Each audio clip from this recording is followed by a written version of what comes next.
Okay. Let me go ahead and just jump into the YouTube chat here. I should have my motion controls working now.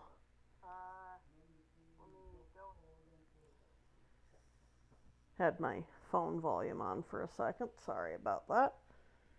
So, anyway, last time I streamed Breath of the Wild, I did the opening cutscenes and the first 3 shrines in the tutorial area, the Great Plateau. As soon as, let me jump into full screen real quick just for myself. That shouldn't make a difference to what you guys see. Hi, Amanda. Yeah, I'm really excited about having my my motion controls on my Joy-Cons working for this. So last time I streamed this, I did the first 3 shrines on the Great Plateau. When I spawn in about 10 seconds, it's going to hit a nighttime point where a couple of skeleton enemies spawn, and I want to see if I can demonstrate how the bow controls with gyro kind of work to hypothetically make those easier. I'm still not excellent with the bow, but it's much better than with trying to control it with right thumbstick. So, loading.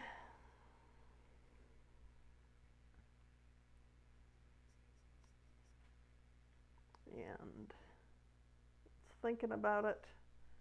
Yeah, I really like Breath of the Wild. I'm trying to do this run kind of in what seems to be the intended path and order of things.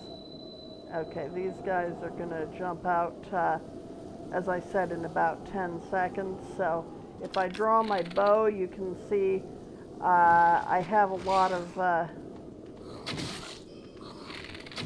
If I get him in the head, it's a one-shot kill. There we go.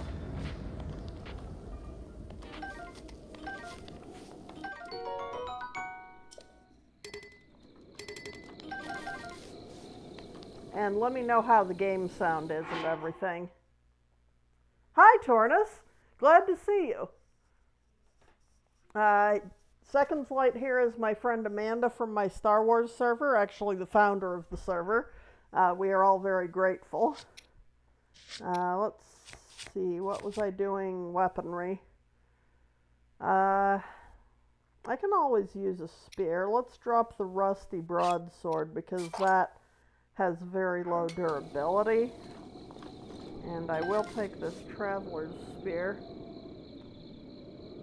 Well, I get the thing with see, I'm gonna turn off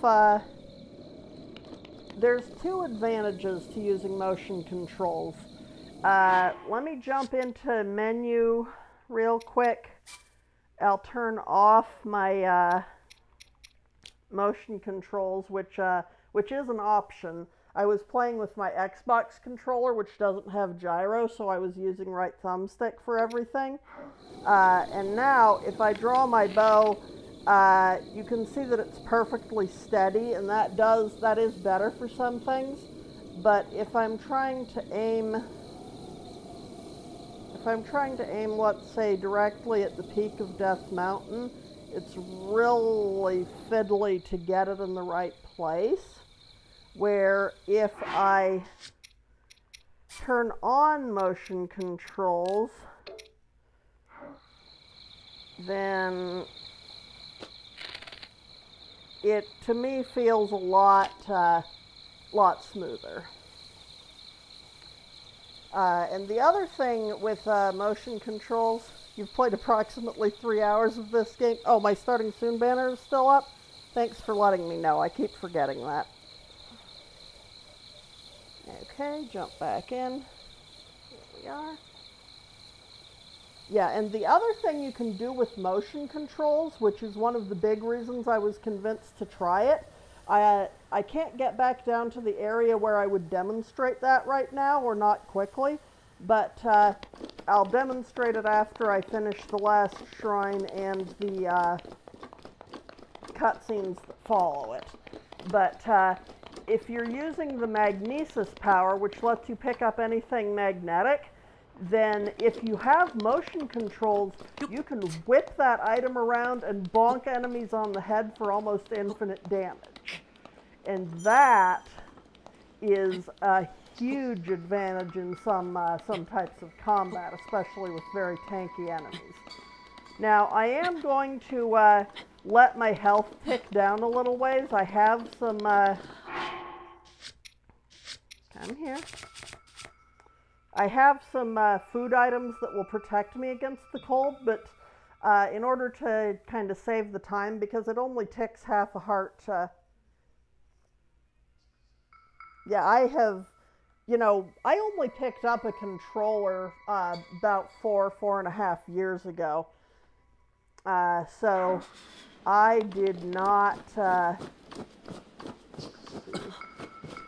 I have no muscle memory for right stick aiming. My Mass Effect, you know, I was straight keyboard and mouse the whole way. And so I have a lot of... Oh, come on. I have a lot of, you know, muscle memory for keyboard and mouse aiming. When I get down to half a heart, I am going to stop and eat a food. But I'm getting pretty close to... There we are. I'm actually not even going to use the... I'm just going to eat some of these little roasted food items that I have.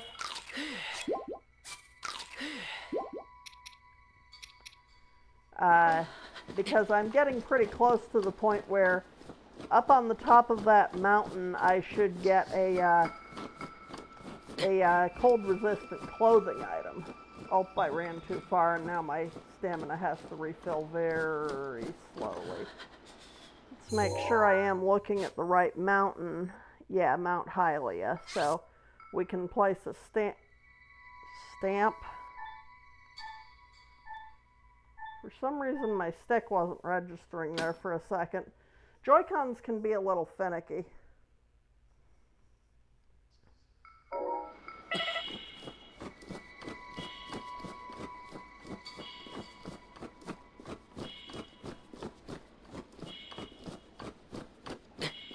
Okay, Mount Hylia is farther than I thought it was. I may have to eat the... I may have to eat the pepper that I cooked anyway, but let's see what I can do. There is a glitch. I don't really use any of the glitches in this game, but there is a glitch called whistle sprinting that would let me run faster while my stamina is refilling. I just have never bothered to learn it. God damn, I'm so not used to having only one wheel of stamina. Okay, let's see.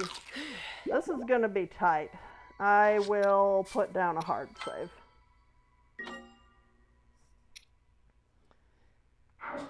Yeah, I bought my Switch in May 2021, and that was the first time I had ever used the controller. Hello. There we are. Ooh.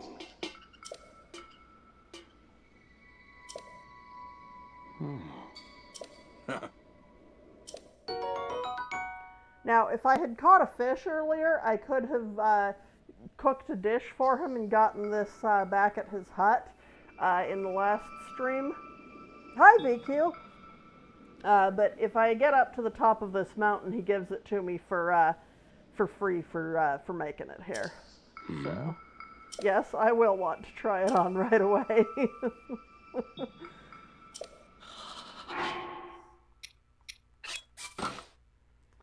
And that will protect us against level 1 cold.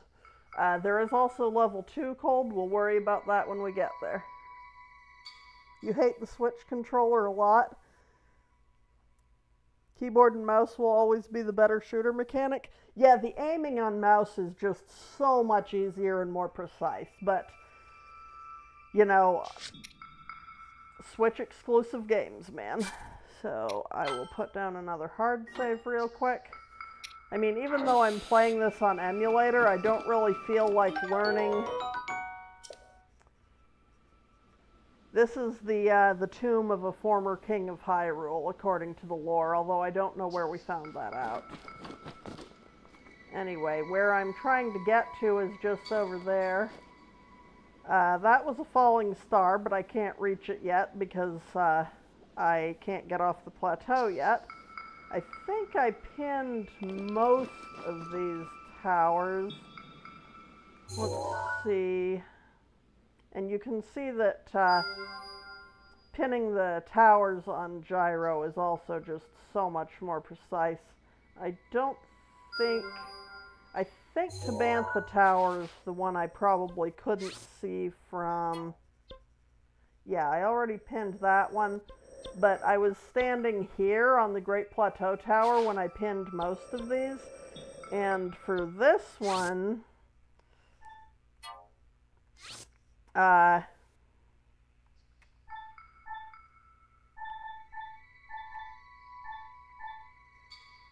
do not like the way the sensitivity is acting up on my left thumbstick, but I'll live. Never got the hang of keyboard and mouse. Yeah, I feel like a lot of games are really. Anyway, the Tabantha Tower was hidden behind that mountain there, Satori Mountain, from when I was standing on that tower down there. But now I can see it and pin it. So let's get down Mount Hylia without dying. And actually, if I go down there, that's a Korok puzzle. I need to pick up a rock and complete the circle. Yeah, developing WAD's muscle memory was a big thing that Mass Effect multiplayer, really helped me develop because I played a lot of that. I had several friends who were helping me kind of, helping carry me through it while I developed those skills, so that really helped.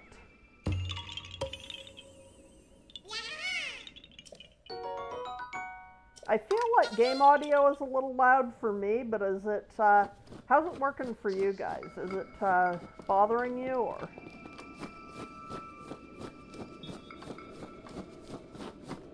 Okay, and now I don't really have to hurry because I have my, my warm doublet.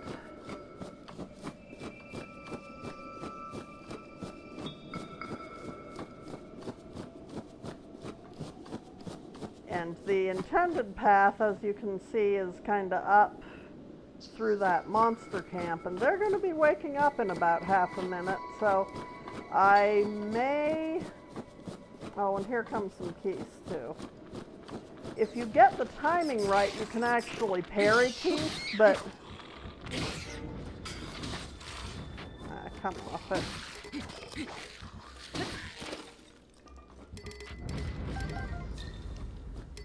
If you get the timing right, you can actually parry keys, and they die in one parry because they have 1 HP, but I'm not good at it.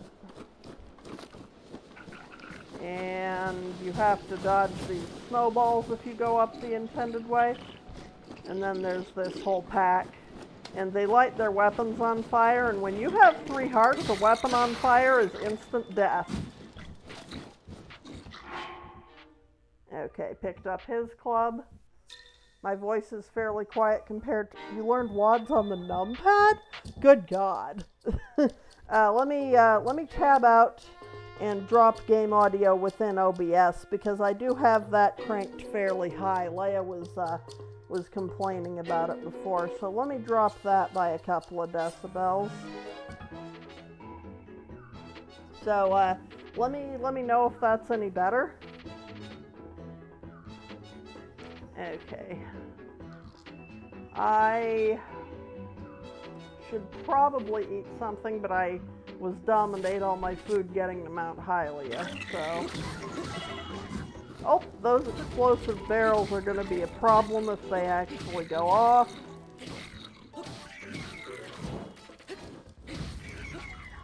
I forgot I could lock on, which would have made that considerably better. Okay, I am going to steal your steak. And there is an enemy inside of the shrine. When you finish a shrine, you do get a full health refill, but I'm going to eat that anyway because there is an audio inside the shrine. Audio is perfect on your TV, which means I probably have it cranked up pretty far for headset. That's fair. Yeah, those explosive barrels were supposed to go off and kill me. They only do 4 damage, but since I only have 12 HP, because the base unit of HP in this game is a quarter heart, that would still hit me pretty hard, especially since there's also fire damage.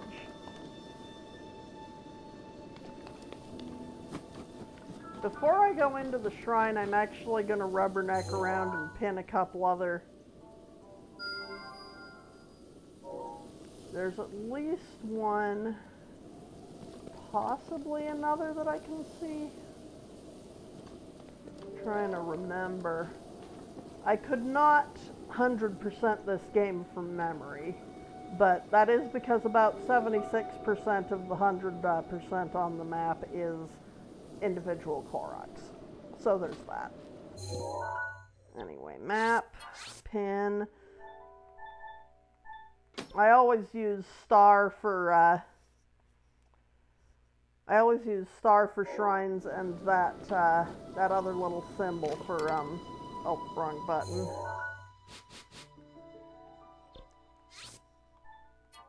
For towers.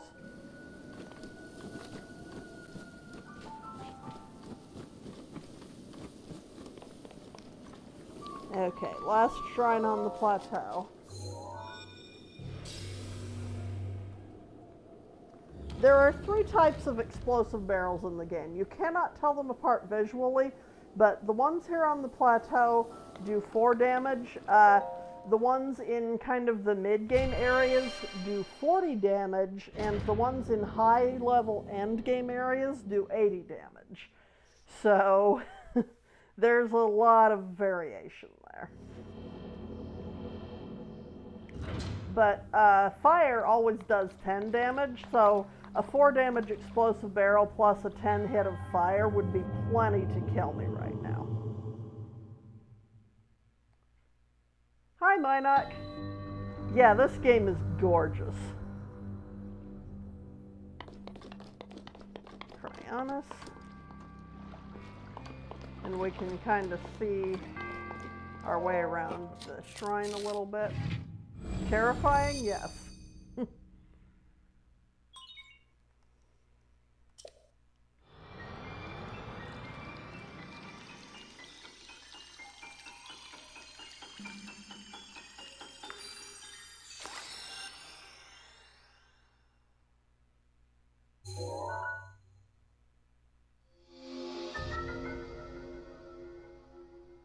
Okay, and this is all of the runes that we will be getting on the Great Plateau. That last one is considerably later in the game. I will probably not be getting it today. Cryo, again, is one of those things that I can aim with gyro much more precisely than with my thumbstick. Okay, I'm going to tab out and turn down my headset volume because this is definitely still quite loud. Oh, I had my headphones at like 10 when I usually have them at 5 for streaming. That'll do it.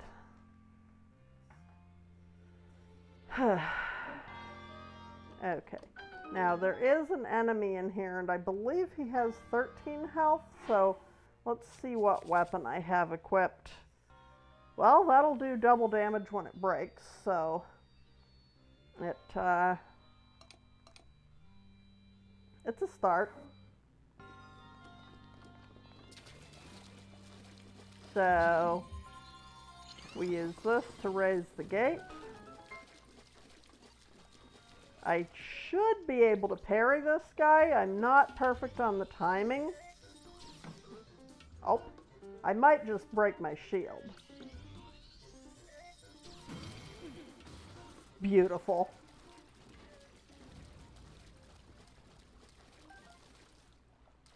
And he drops one screw. If I want, I can hop up there, use a cryo pillar to raise myself up there, and pick up another traveler's spear, but I don't really care about that because it does 3 damage. So let's just tip up this little ramp. And head to the end of the shrine.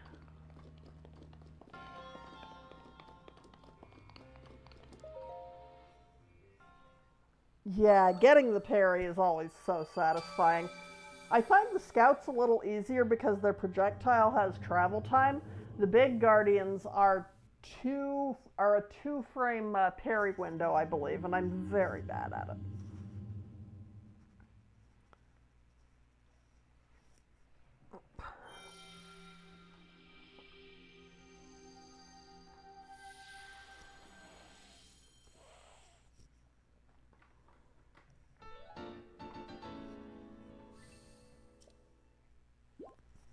There we go. He had a screw loose, yes.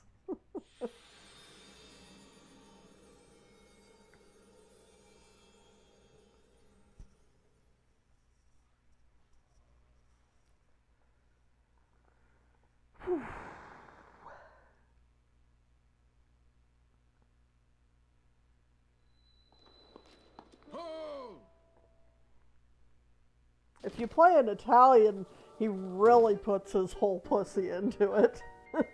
Into that yell.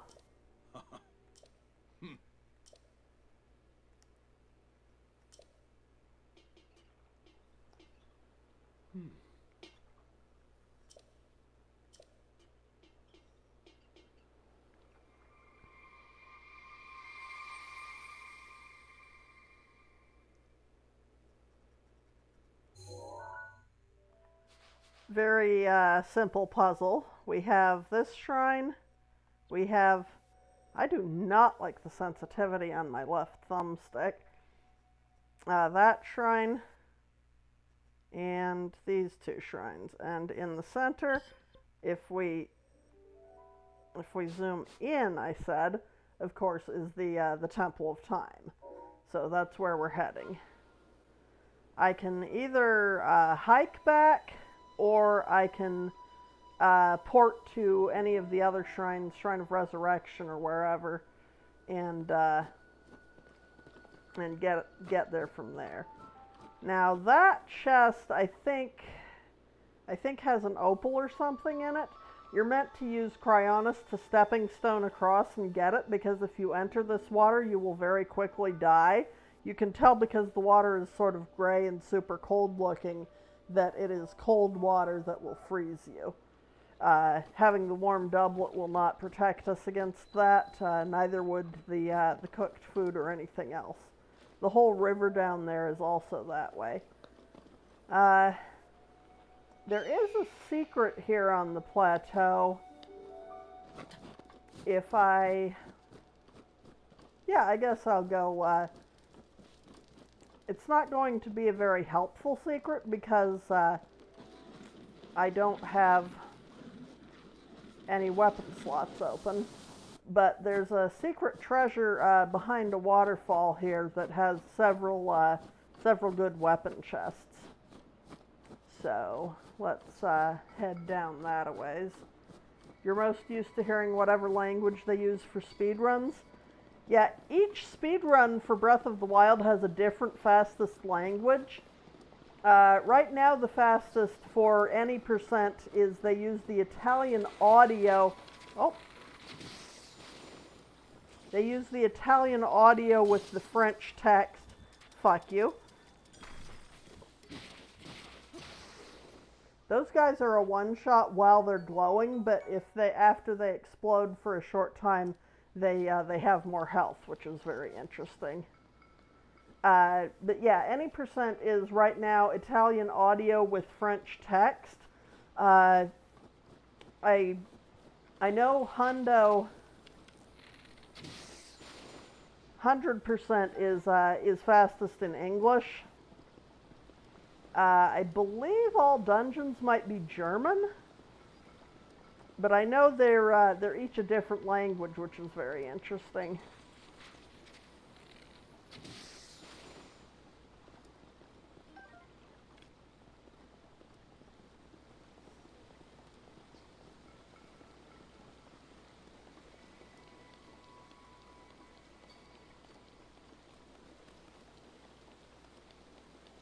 So back here behind the waterfall, we have, let's see how I'm doing on weapons. And I do actually have an empty slot. I believe some of these are arrows as well, which are always useful. So I will take that soldier's broadsword. You can see it is 14 damage, which is the best you can get on the plateau in normal mode. Speedrunning is just wild. Yeah, and Breath of the Wild speedrunning is absolutely nuts. What the... Okay, my left stick is not responding at all. That's a problem. Let's see if a save...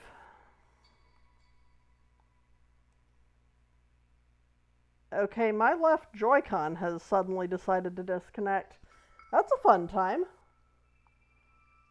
Am I able... I am not able to click on anything either. Come on.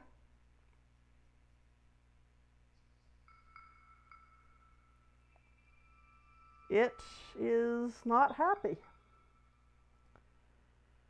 Well, that's fun. Yeah, for now, let me, oh, that won't work because I had to delete the... Let's see. I tried unplugging... Okay, now it's working.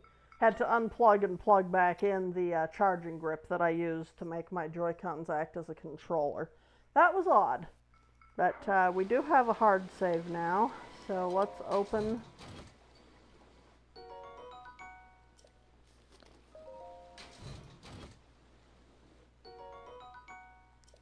Fire arrows, normal arrows.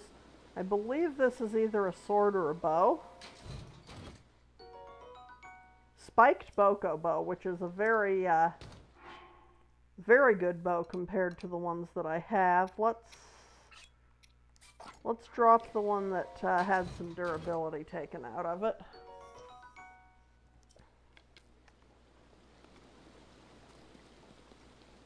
Okay, and now... Let me check my map real quick.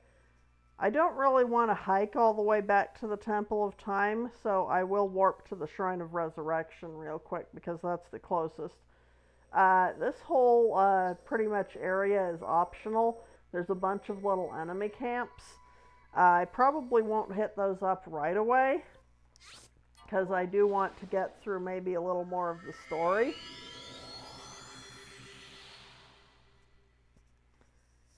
But we'll see what happens.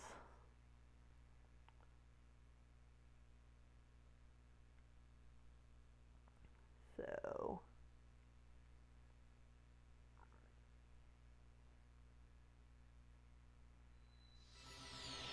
Okay, Shrine of Resurrection.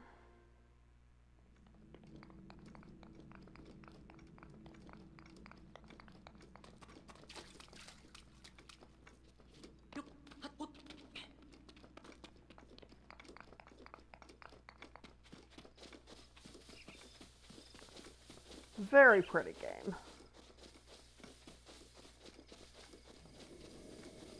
Obviously, we did the famous intro cutscene earlier, got the pan around, look at all the pretty scenery. I do love the geology in this game so much. Fascinating watching me play a game I know really well where I know all the tricks, yeah. It's very different from watching me play, say, Jedi Fallen Order, where I'm, you know, blundering around knowing nothing, because that's often more fun to watch. Oh, I do not like the moire pattern that's happening on the front of Temple of Time. That's not supposed to happen. Let's grab this respawned baked apple. I already got the Korok down there. Now that I have bombs, I can actually get the chest behind those breakable rocks over there, but it'll be easier once I do this next cutscene and get another important item. My frame rate is lagging like fuck, so the game feels a little bit like wading through margarine right now. But we'll get there.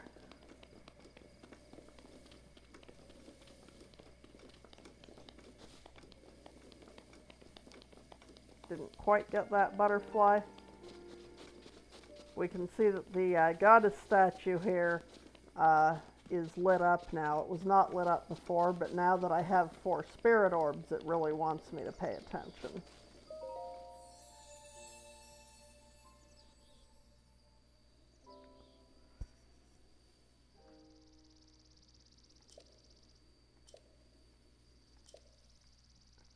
Now, if I take a heart container, that will give me 4 extra HP. I will have 4 total hearts, but I will still be a one-shot to most enemies. But if I take a stamina vessel, then I get a 1/5 of a wheel of stamina, and that allows me to run for, a few seconds longer, and it's just better all around for traversal. In this game, traversal options, whether it's stamina, whether it's the glider, your updraft, or anything else, are, because it's so exploration heavy, those are generally the way to go. I usually max my stamina wheel before I take any extra hearts at all.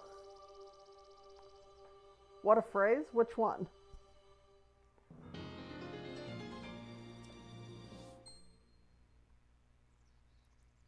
There we go.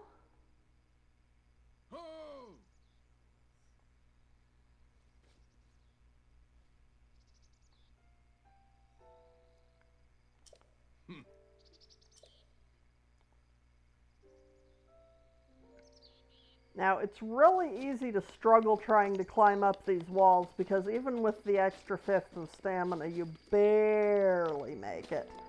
But, if you know the game, there's a ladder.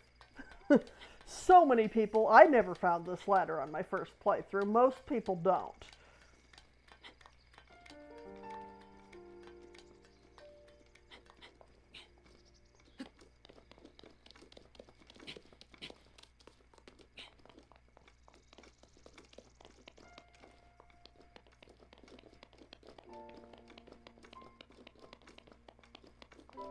And as soon as my feet touch the floor in here, I'm going into a cutscene. Boom. Well done there, young one. Now then, the time has come to show you who I truly am. I was King Rome Bosphoramus Hyrule. I was the last leader of Hyrule. A kingdom which no longer exists.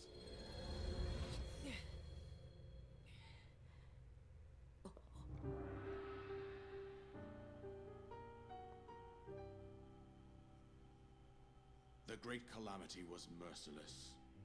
It devastated everything in its path, a century ago.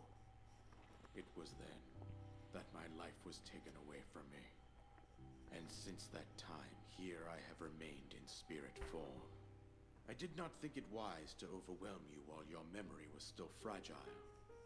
So rather than that, I thought it best to assume a temporary form. Forgive me. I think you are now ready. Ready to hear what happened 100 years ago. I'm trying not to talk over the cutscenes too much. To know Calamity Ganon's true form, one must know the story from an age-long past.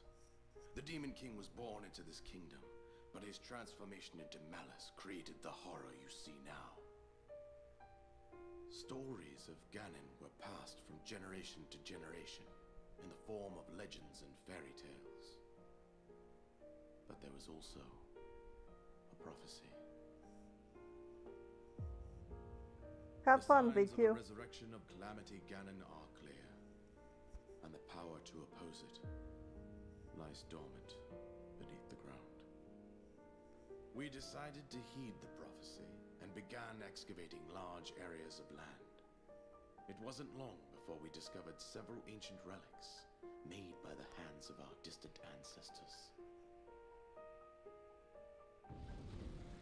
These relics, the divine beasts, were giant machines piloted by warriors.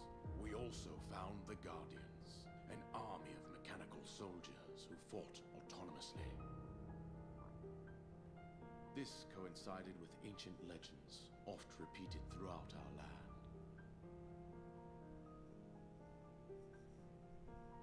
We also learned of a princess with a sacred power, and her appointed knight, chosen by the sword that seals the darkness.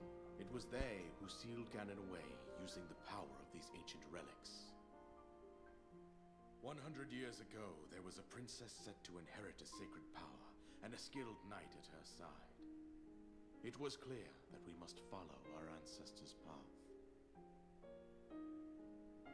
We selected 4 skilled individuals from across Hyrule and tasked them with the duty of piloting the divine beasts.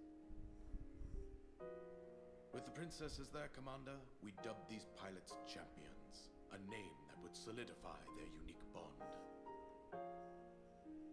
The princess, her appointed knight, and the rest of the champions were on the brink of sealing away Ganon. But nay. Ganon was cunning, and he responded with a plan beyond our imagining.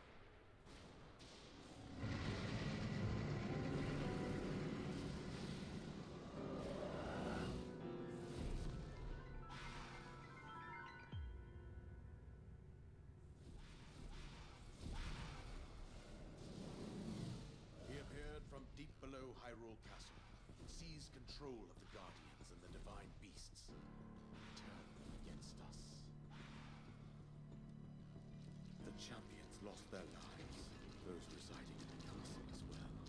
The appointed knight gravely collapsed while defending the princess. And thus, the kingdom of Hyrule was devastated absolutely by Calamity Ganon.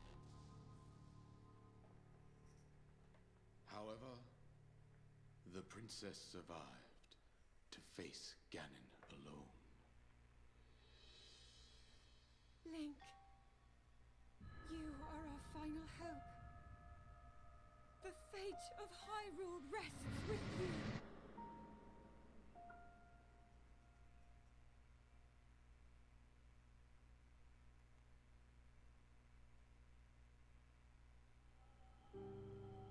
That princess was my own daughter, my dear Zelda. And the courageous knight who protected her right up to the very end. That knight was none other than you, Link. You fought valiantly when your fate took an unfortunate turn. And then, you were taken to the Shrine of Resurrection. Here you now stand, revitalized 100 years later.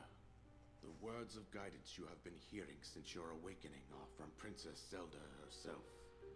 Even now, as she works to restrain Ganon from within Hyrule Castle, she calls out for your help. However, my daughter's power will soon be exhausted.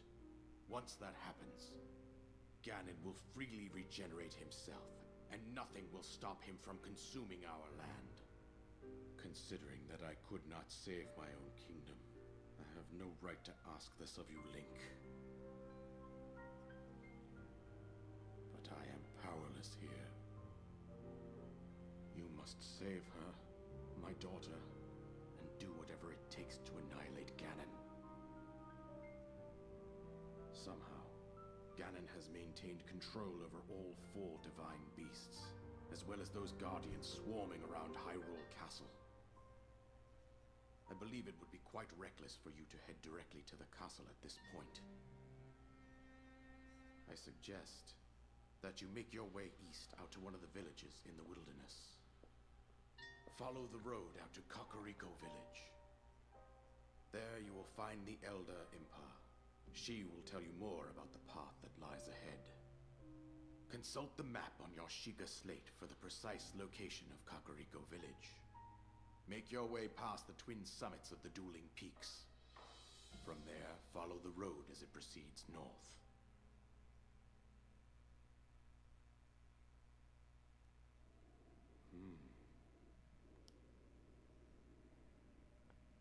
And now my right Joy-Con has disconnected. Hopefully plugging it back in will, there we go. That's disconcerting. I hope it doesn't keep disconnecting at inconvenient times, or I might very well die. I'll have to see if that's a known issue.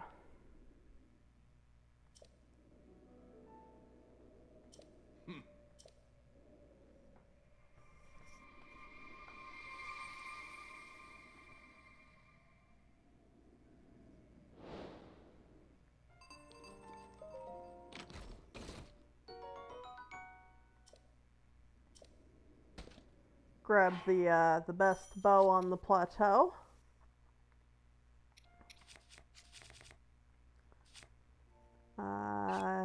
Drop one of these bokobos for it.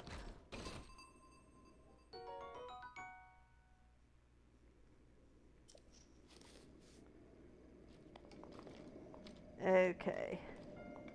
I'm not touching the joystick. What are you doing, Link? Does my Joy-Con...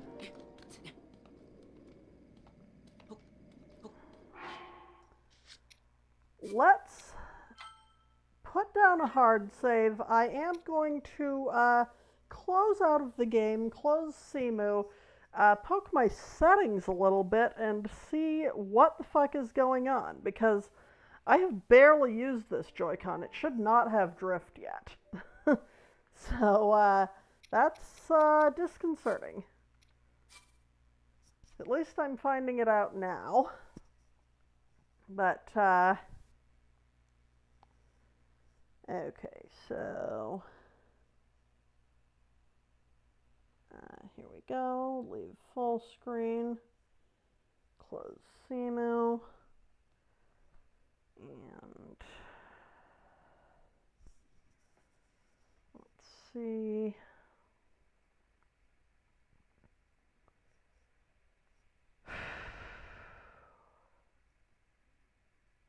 Input settings.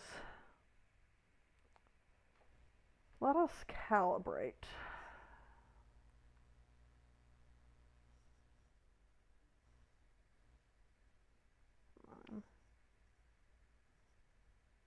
Make sure I have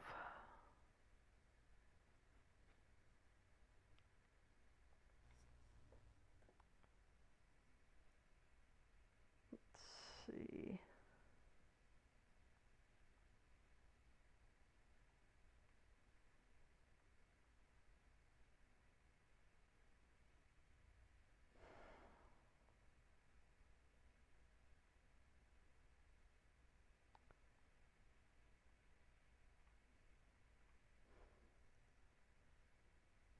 I'm gonna try dropping the dead zone on my left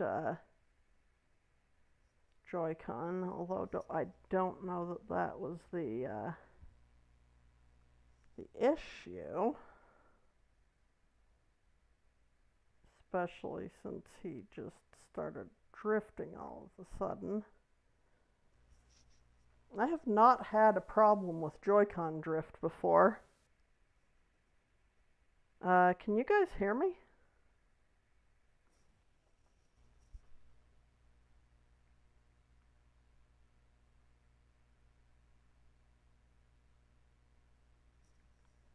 Okay.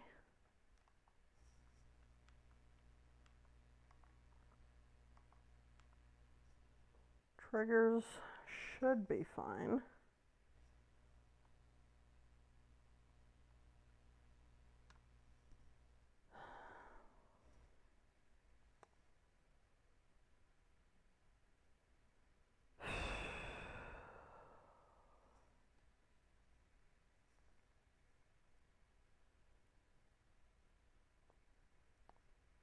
I don't know what happened with that. I can't actually see the level of controller charge that. Awesome, I'm glad you can hear me. I can't actually see the level of controller charge that my Joy-Cons have uh, when they're plugged into this charging grip, but let's boot the game back up and we shall see what we shall see. That was peculiar, though. I know Joy-Cons are like prone to drift, but you're usually supposed to have to wear them out a bit before that happens, and I haven't really used these Joy-Cons very much at all. I really love the screen you're seeing with the Ganon and the Link with the tapestry design. That is Wii U specific. The Switch version does not have it, and I really love it. It's a very pretty startup screen. So, let's see. Let's load back in. Yeah, fingers crossed. So, let's see what we got.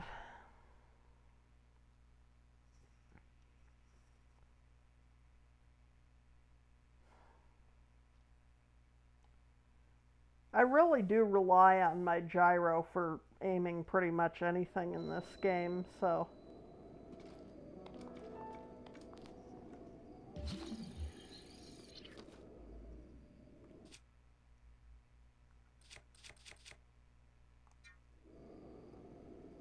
So I definitely am going to have trouble if I can't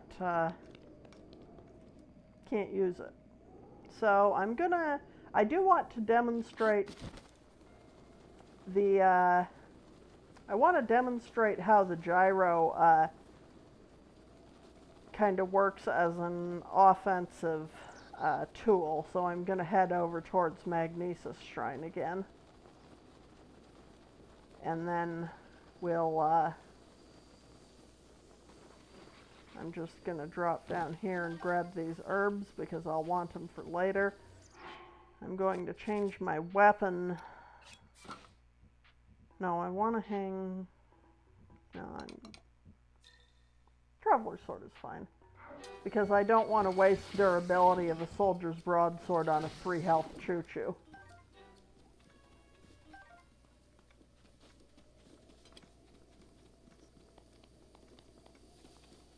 So, there were a couple enemies there, but I killed them.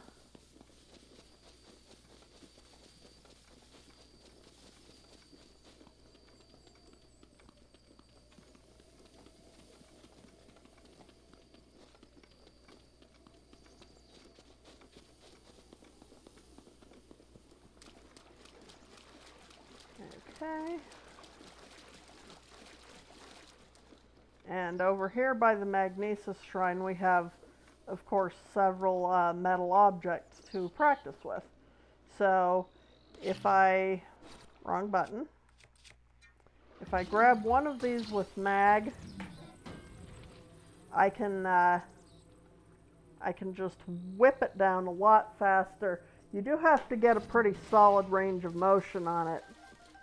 But you see I can whip it down a lot faster than I'd be able to with just, I'm going to use the thumbstick this time to lower it as fast as I can.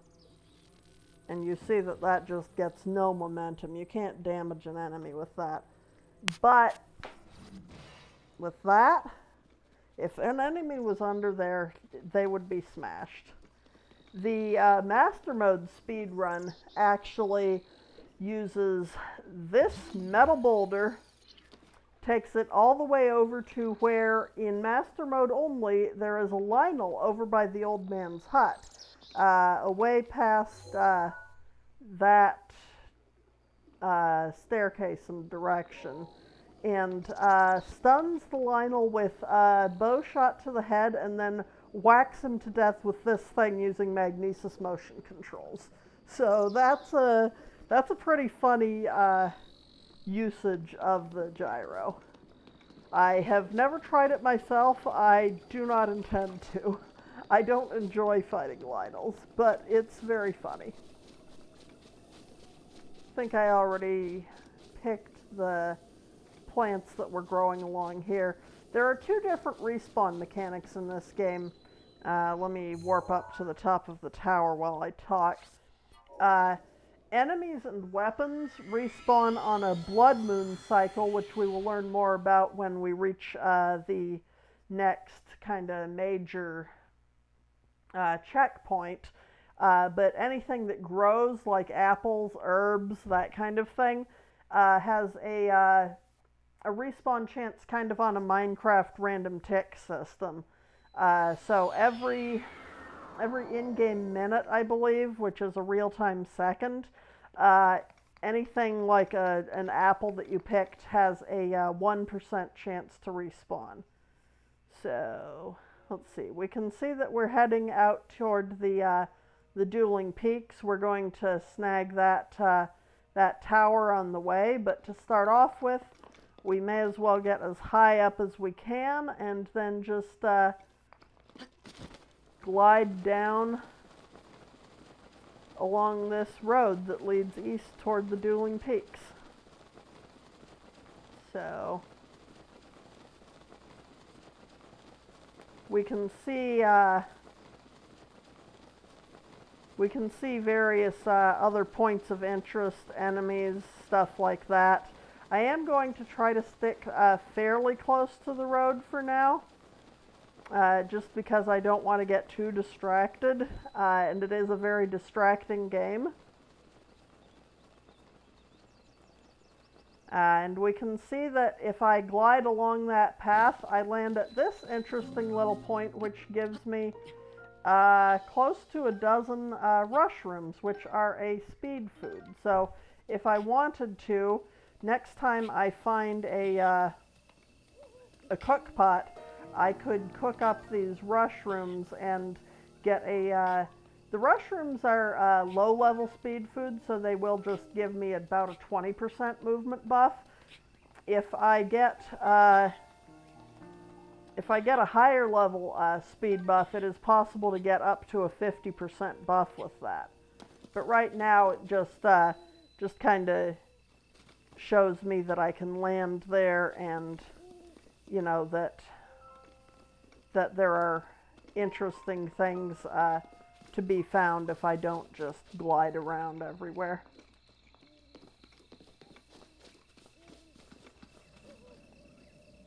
And it is 8 p.m., so we do have some keys spawning.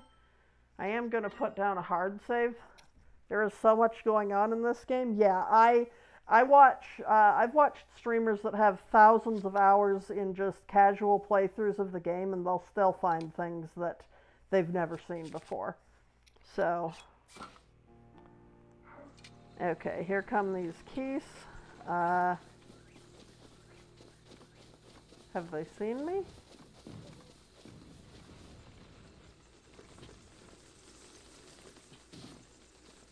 Oh, for fuck's sake, can I not lock onto them? Come along.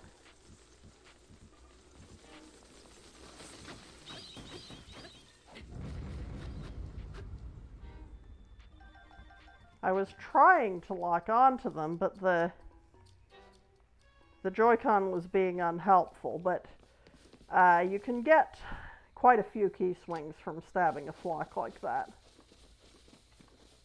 I probably should have set the time to morning before I left the plateau. I was meant to get hit by these boulders, but I was busy chasing geese when they rolled down, so there's that. Now, this guy is a moblin, and he is the first non-bokoblin enemy that we have seen except for the Guardian Scouts. I believe if I hang around a little bit, he will fall asleep.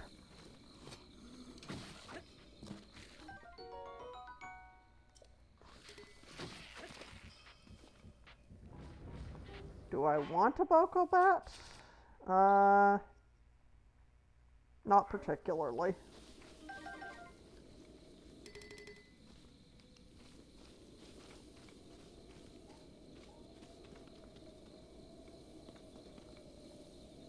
What is that? Oh, that's a signpost.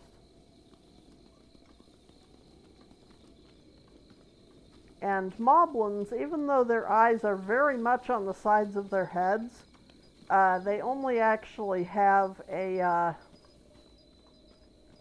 their perception is only at a 90-degree field of view in front of them. So he has, I'm trying to remember, I think he has like 54 health. So if I can get a sneak strike on him with a 7 damage weapon or more, he will be a one-shot. So let's try that with this Traveler's Claymore, because a sneak strike gets me 8 times damage. I may not be able to get it. I may not be able to get it because I am very loud until I get some stealth buff, which I'm going to try for. You can see, he probably should have seen me, but he did not. But I am in the next area that I go to, I am hoping to get a stealth buff. Fuck. Yeah, he should have seen me, man. But his field of view is not nearly as large as you would expect. Perfect.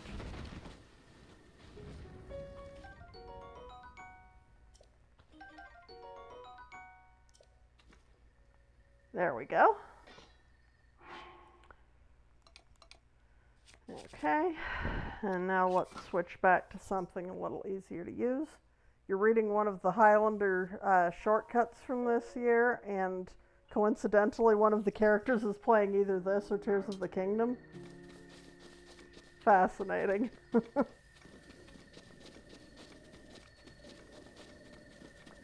There are a couple more moblins in these ruins, but I'm not going to go looking for them. These guys, however... Ow. That's my first, ouch. That's my first blue bokoblin. I don't really need the warming food for a while, so I'll take the full health refill. I will put down a hard save, which I am allowed to do at any time. Amused by the coincidence? Yeah, definitely. Okay, let's...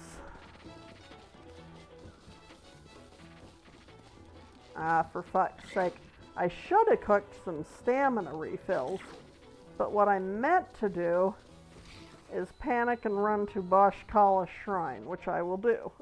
I mean, not the panicking part. But that blue Boko has 72 health, so he is kind of a tank to hit through at my early level.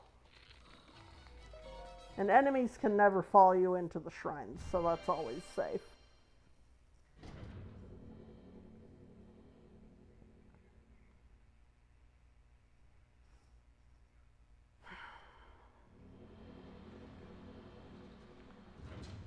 Now, I strongly dislike Boshkala Shrine because it has bottomless pits that you have to glide over.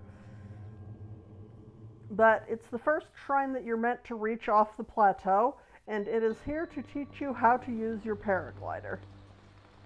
So, we have this fan with this airstream. We jump, glide, and get sent right across here. And we get an amber for our troubles.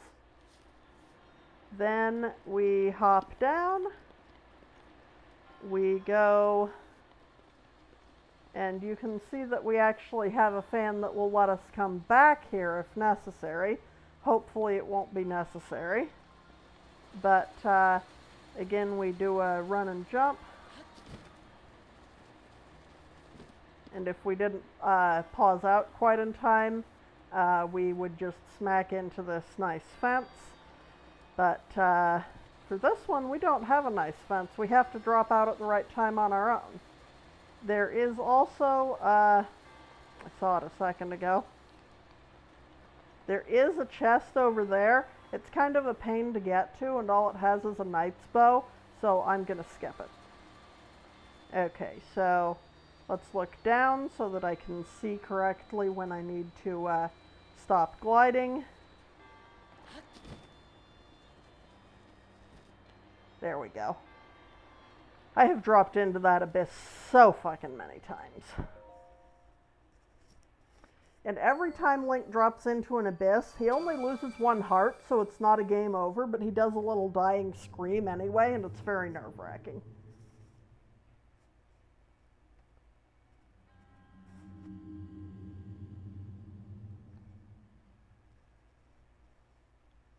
And I can skip this cutscene, I just am being absent-minded about it.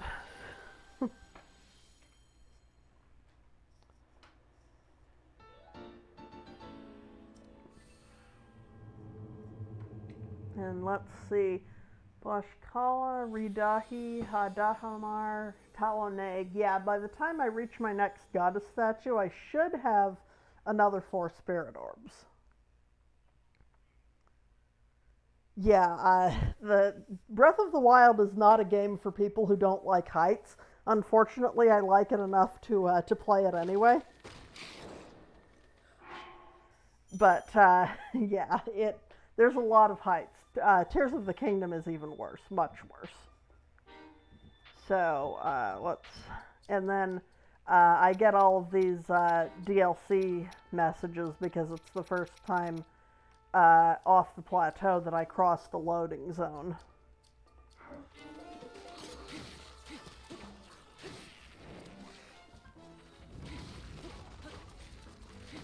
And you can see by that little arrow that goes over their head, that's what happens when I use my my lock on, which is my left trigger. Okay. Got those. I can always use more arrows. And then there's a bridge over here. There are also a lot more enemy camps. I will actually pick up the stamina shrooms. We can actually see that these enemies are all asleep, so they'll only sleep until 4 in the morning, so I don't feel like sneaking around to kill them right now. But if I kill all of them, that chest there is currently locked, and it will unlock. I forget what exactly it has inside it. Usually there's a weapon or something of the sort. So grab another stamina shroom. If I go... fuck you. Oh, and if Bokos or Moblins fall in water, they drown, and that includes the stall variants. But we can see that. That is another Korok. It's a circle of stones that I have to throw another stone into. It is very obnoxious, and I'm not going to do it right now. What I am actually going to do is put down a hard save and pause for a moment, because I have been streaming for some time now. You're a get to the highest spot possible at all times person. That's fair.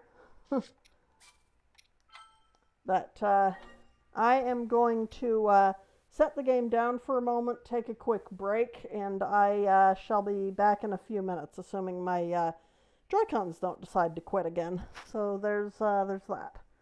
So I will be back shortly.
Okay, I am back. Sorry about that. So, let us tab back in. Okay. And here we go. And that little whooshing sound you just heard is the cold effect wearing off, or the cold protection effect wearing off. So this guy is placed here to tell me a few things about the surrounding area.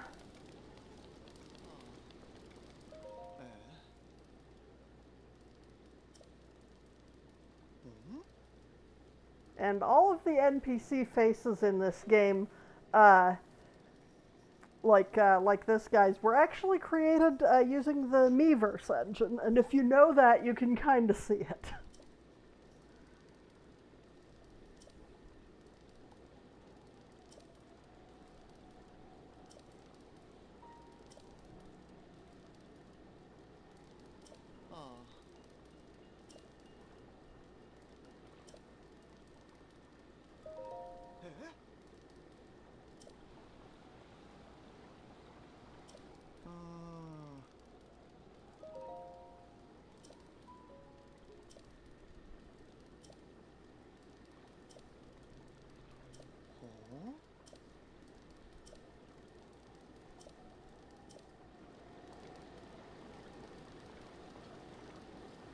And I'm not doing that. That's my...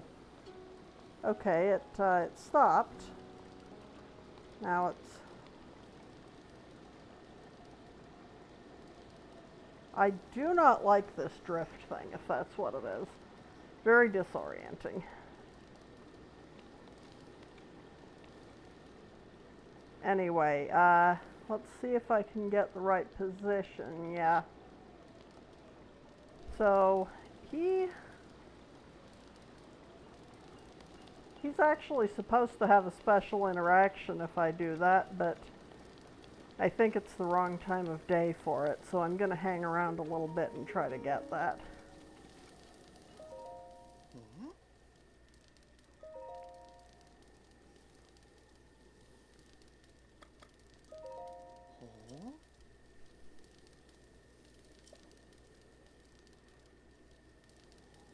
It's not actually hard to climb up the cliff.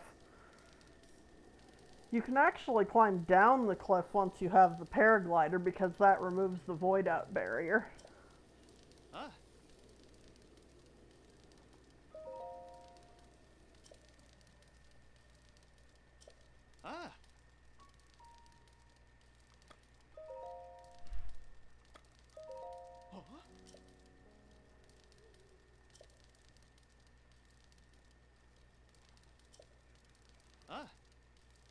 The castle area is really fucking dangerous.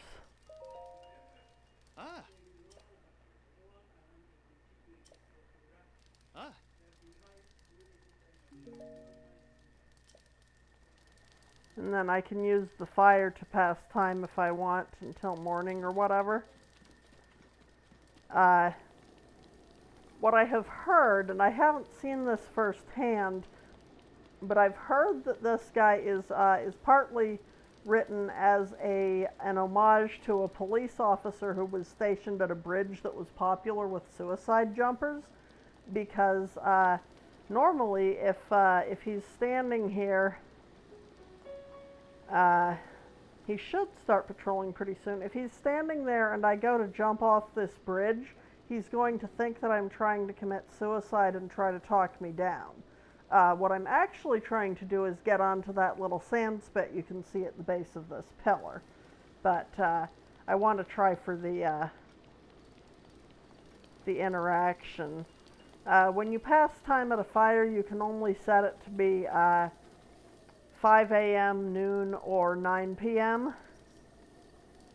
And it's almost 5 a.m. now. So I'm going to wait until it's 5 a.m. and see if he gets up and starts patrolling. He does not, so I'll go ahead and set it to noon. I will try to set it to noon if you'll let me interact the fire. Okay.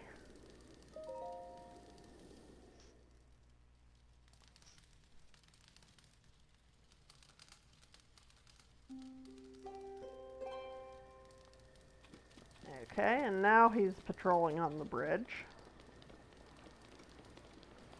So I will, let's see, I believe it was this little spot. Yeah.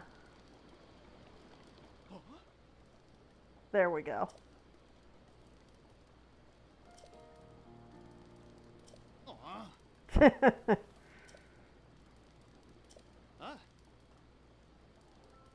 Don't climb down that way, climb down this way.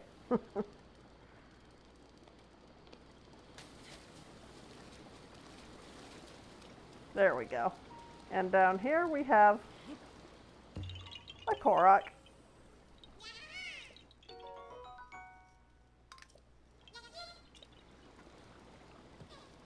And if you drop the rock on the Korok's head, he makes a little noise. Because you have to collect 900 Koroks if you want to 100% the game, a lot of people get very exasperated with them, so dropping the rock on their head is popular. Okay, now let's move along. I'm actually going to set it back to morning time, I think, because it's a little bit of a trek to the next area. Every time that you roll it past midnight, unless you're keeping track of your time pretty well, there is a chance for the blood moon, which respawns monsters and weapons, but we'll learn more about that when we get to this next stable. That guy is an Octorok. He will always miss his first 2 shots at us, and then he has some of the best aim tracking in any video game after that. So I'm going to try not to draw his attention. He only has 8 health, but since you can only really hit it when he's up shooting at you, he's a little bit of a problem. Let's see. I'm trying not to get too distracted. The Koroks make the saddest sounds. Yeah. They're cute. I like Koroks. If I wanted, I could go fight that camp, but I think they have a blue, so I'm not going to.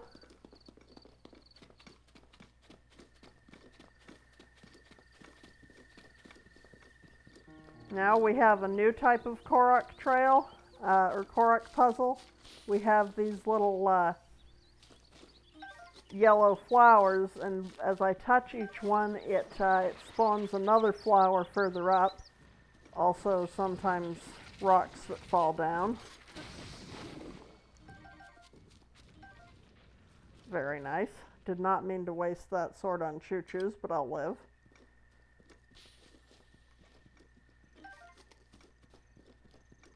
Get some blue nightshades, very useful. Because pretty soon I'm going to get the ability to power up certain armor.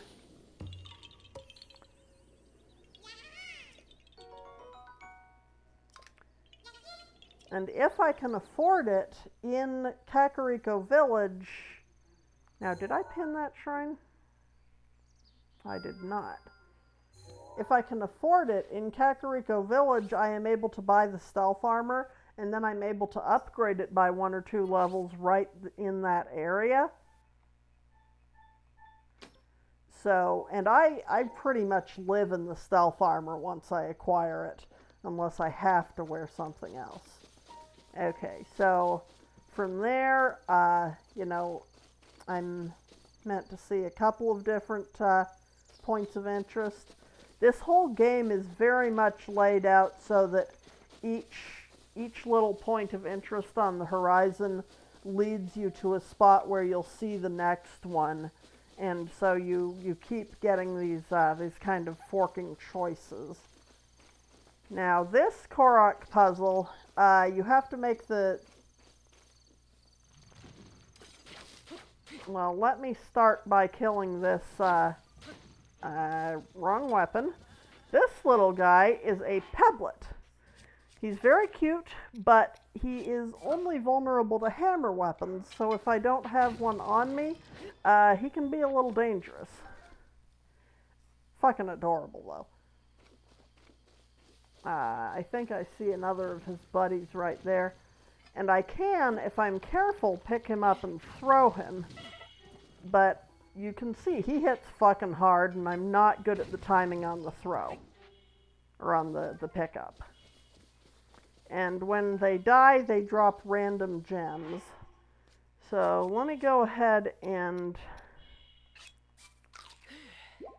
at least stop blinking for a second. Fine. I need to cook more. This part of the game is so pretty. It is so very... It's a gorgeous game. Let's put down another save. Okay, so as I was... Wrong button. As I was going to say before I was interrupted by pebblets, this Korok puzzle, you want to make all three trees match. So... these two trees have one apple on a specific branch, and you want to make this tree have only that one apple on a specific branch. You could pick them off with arrows or try to climb around, but the speedrun method, and by far the easiest way, is if you use stasis, if you freeze that one apple in position, and then cut down the tree, boom.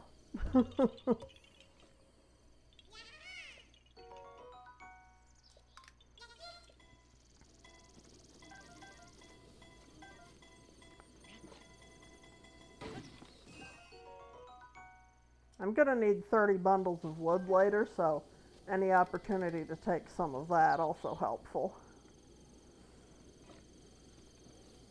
Okay, and from up here, I can see, you notice, a lot more of the kind of surrounding area. Anytime you get to a high point, it's worth rubbernecking a bit.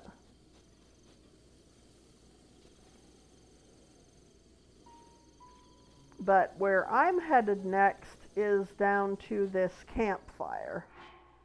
So let me save.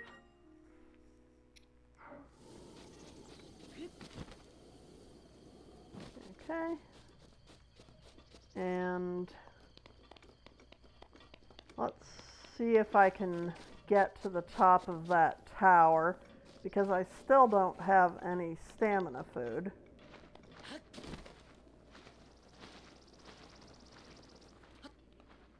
There we go. Because down there we are going to learn how to buy and sell items.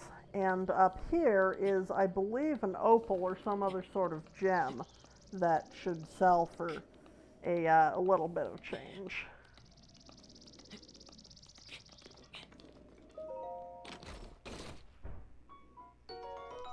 Right, silver rupee. I knew there was something valuable up there. So that's the first time we have acquired money. And... I don't want to hit fall damage because you're safe from fall damage up to 10 links high, which is certainly a unit of measurement. But after that, you start to take fall damage pretty quickly, and with only 3 hearts, it's not a good time.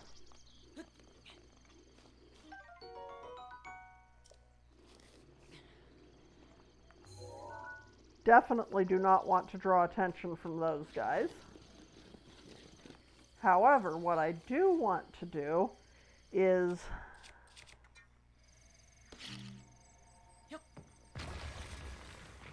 get into this little cave and grab this Korok.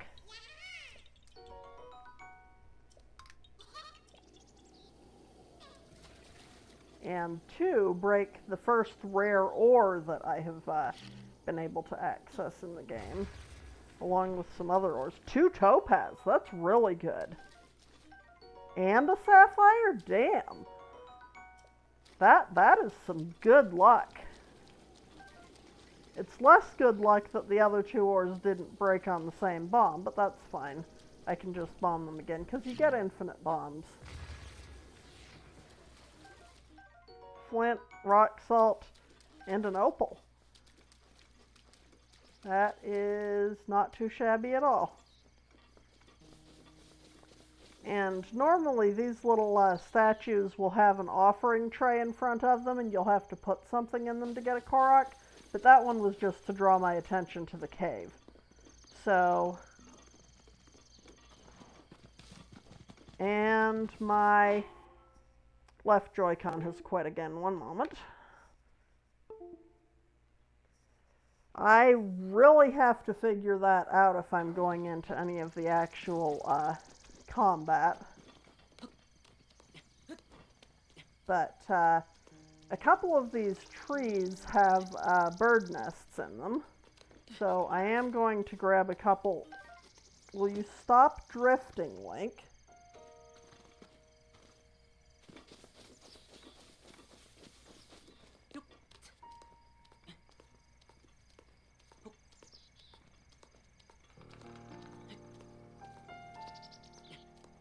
Going to grab a couple of bird eggs because they are quite good food. Stop it. Stop it, I say. Anyway, there's another axe. I'll leave that. There's a cook pot.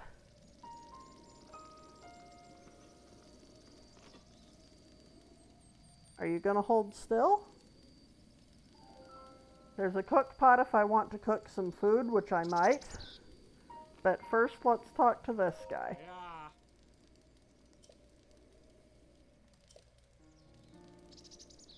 Oh. Oh. So you have to at least talk to him about selling first. So I can sell pretty much anything in some of these tabs, and cooked food sells for more than raw food, so if I want to sell some of my cooked food, I probably want to cook it up first. Right now I want to hang on to my food because I am dying a lot, or getting very low health a lot, but I am going to sell him these gemstones that I just picked up. I think for right now I'm going to sell all of them, and we'll see how much I pick up. I am hoping to get about 1,500 rupees. I don't think I'm going to get that from just these gemstones, but there will be more.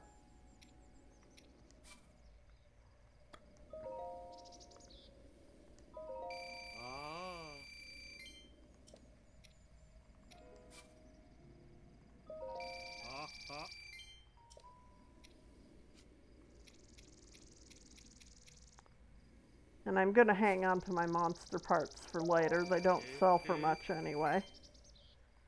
Okay, 1320. That is really solid.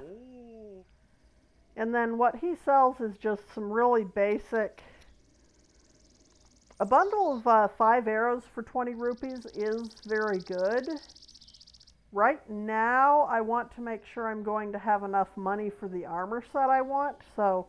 I will not purchase right now, but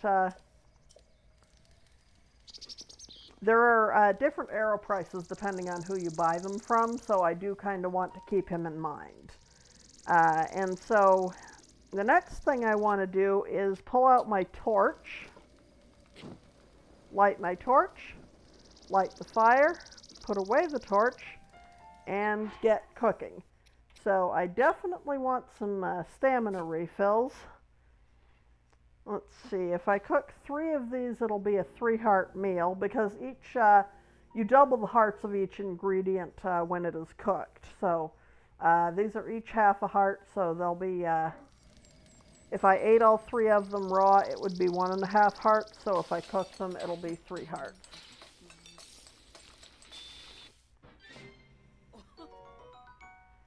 And in this game, he just makes kind of the same little humming noise every time in the cooking cutscene. But in Tears of the Kingdom, they actually added a little sound where he will hum or whistle at random any of the little tunes from the previous games, like the ocarina songs, like the Song of Storms, Song of Time, and so forth. But let me cook up a few stamina meals.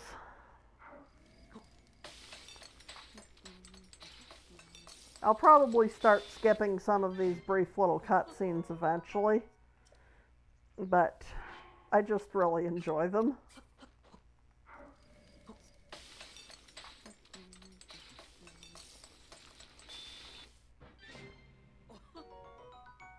And the amount of stamina that is refilled has kind of a complicated mathematical.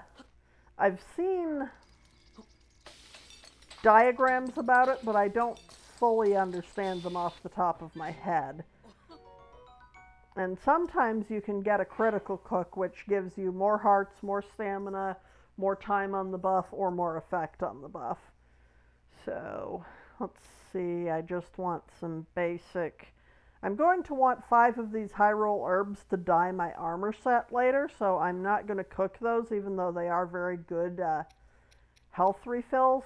I am going to cook some eggs.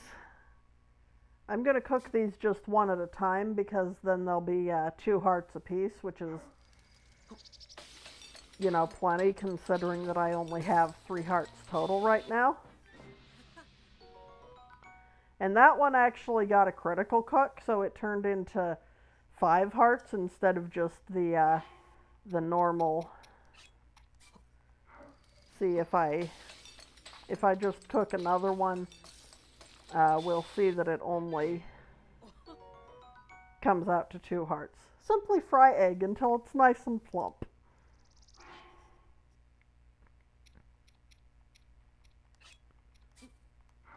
Usually I'm kind of messing around more, and so I'll have more ingredients.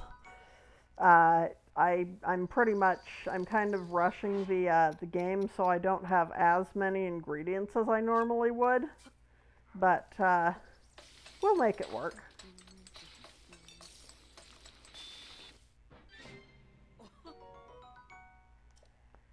There we are. So now I have, and I get 3 pages of cooked meals, but it doesn't tell you that until you actually fill up on them. So. But now I have this nice assortment of cooked meals, and I can go on ahead. Let's see. I know there are a couple of ponds here that have chests with, I believe, more jewels in them. So I'm looking at that. Those are squirrels. I thought for a second they were mushrooms. Yeah, this one has a magnesis chest in it. And I also see a sneaky river snail over here, which I'm going to want later. So, ooh, that's actually a bunch of fish. Let me see if I can...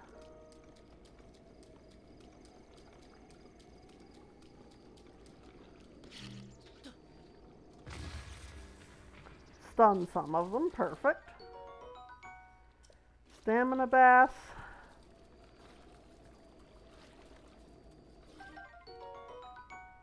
High roll bass. There we go. And now let's pull out that, wrong button, I keep forgetting to change runes first. What the, where's my gyro?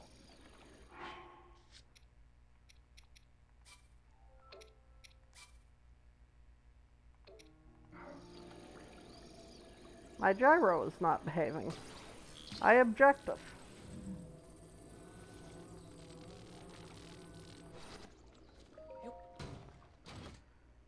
Both Joy-Cons look to be connected. Yeah, best fishing strategy. But, yeah, my gyro is not gyroing. That's obnoxious.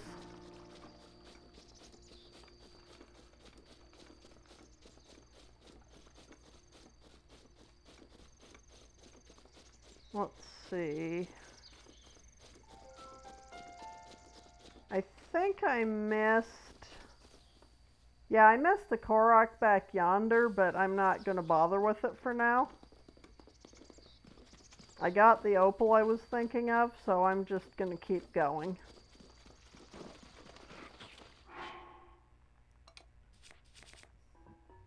I am not going to hit you with a torch because it does 2 damage and I have better uses for a torch.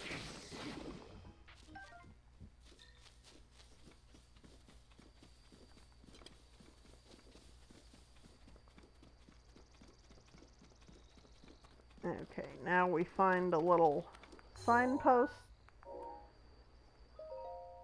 It points us to Proxim Bridge, where we came from, and Dueling Peaks Stable. If I had my gyro working, I would try to shoot this goat, because otherwise he's going to try to ram me.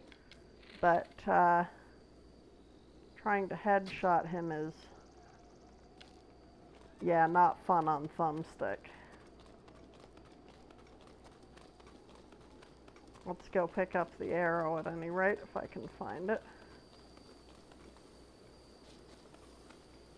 Not sure. Okay, and then this Korok trail is going to lead us across the water. So let me quickly switch to Cryonis. You can swim across, but the current is very strong and I object to it. So I use Cryo as a stepping stone. And again, I much prefer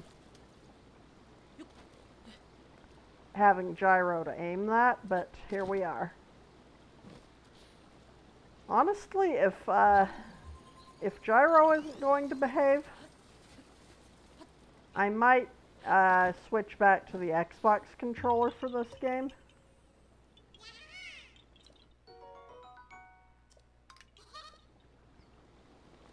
But we'll see.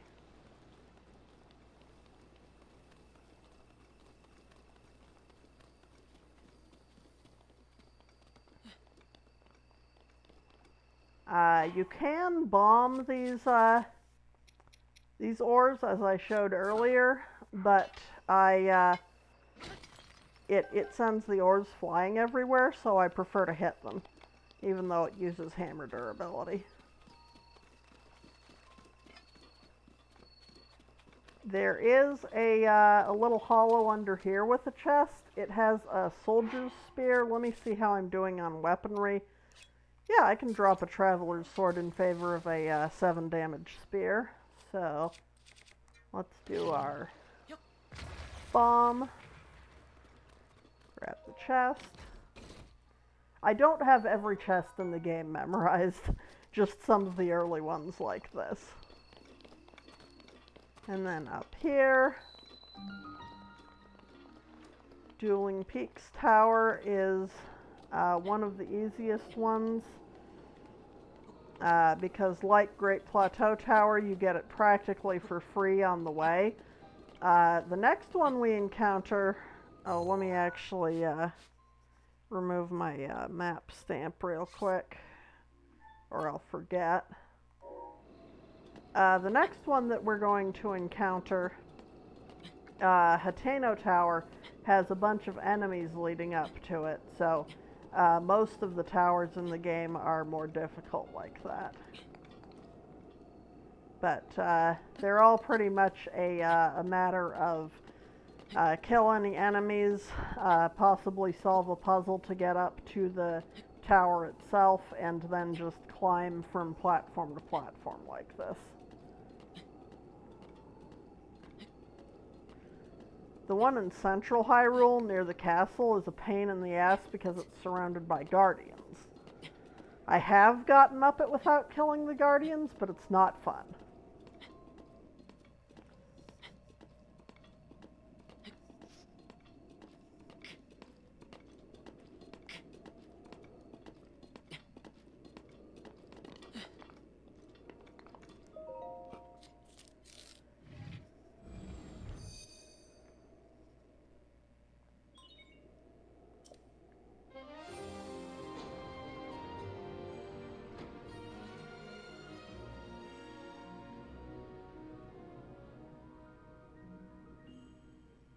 And every time you activate a tower in this game, you get that little kind of pan around and the main theme playing like that.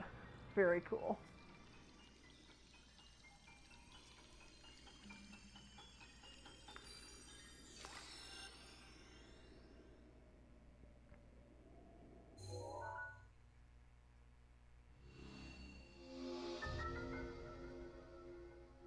So now we have another map segment, and we get a new Sheikah Slate function, which we get at whatever tower we go to first after the plateau. The Sheikah sensor, which leads us towards shrines by beeping a lot. I don't like the beeping, so I will immediately disable that because I know where the shrines are anyway. Later, I will gain the functionality to track other items like mushrooms or whatever kind of materials I'm looking for with my Sheikah sensor, and that is much more useful. Let's see, what do we have? I'm not really headed in this direction, which, man, I hate not having gyro. Okay, that's Hila Rao, so I can go ahead and pin that one. Are there any others I can see from here?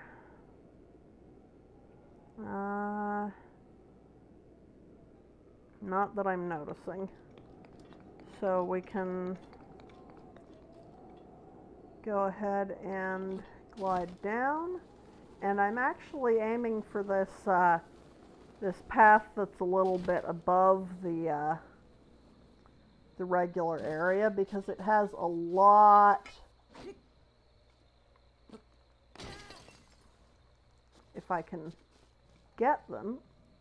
Oh, my Joy-Con's freaking out again. If I can get them, it has a bunch of ores.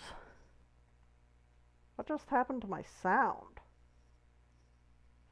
And Simu crashed. Brilliant. So, let's... Oof. Yeah, Simu is an excellent emulator as emulators go, but it does have a tendency to crash occasionally. So let us try that again and see where my last autosave was.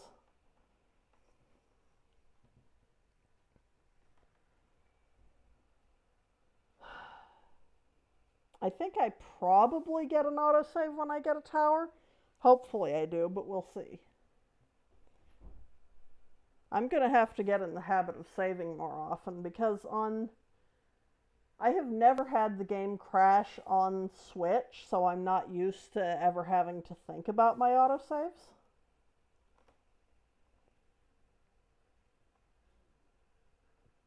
But,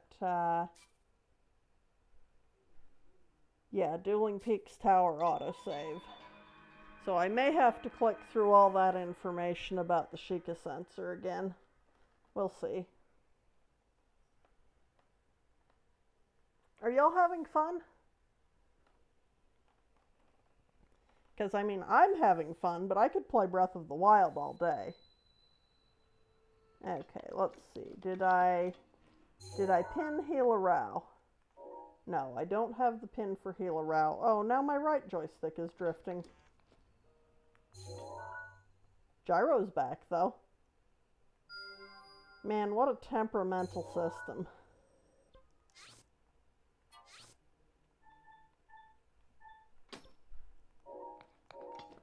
Oh, for Christ's sake. I swear to God, Link, if you go walking off of here due to drift.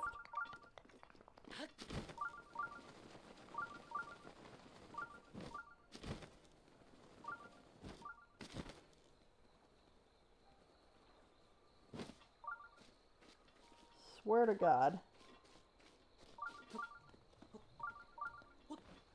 No, no, no.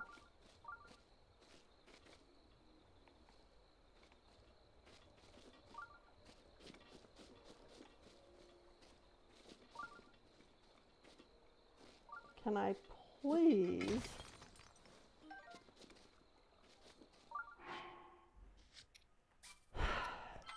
This drift thing is really obnoxious. Multitasking, bumbling about, fun watching something you'll probably never play and know very little about. Yeah, that seems to be the most fun combination. Either watching me bumble around in something I don't know, or watching something that you don't know that I know well. Okay.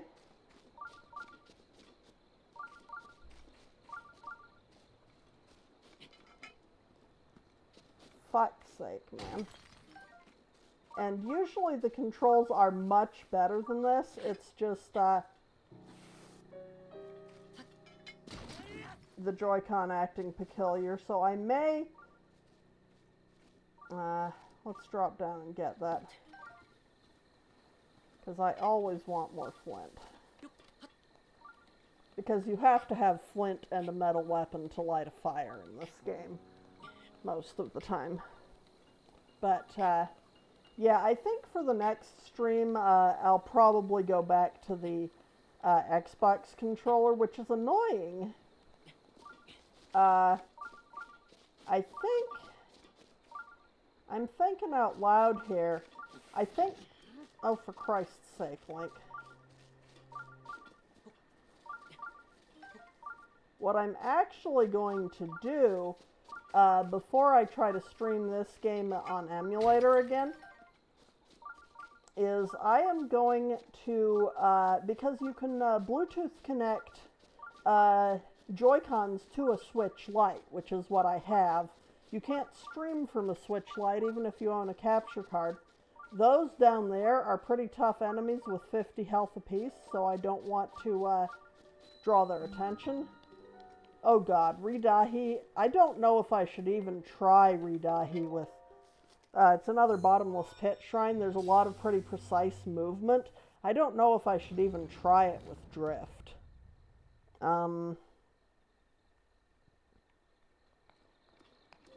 I think I won't.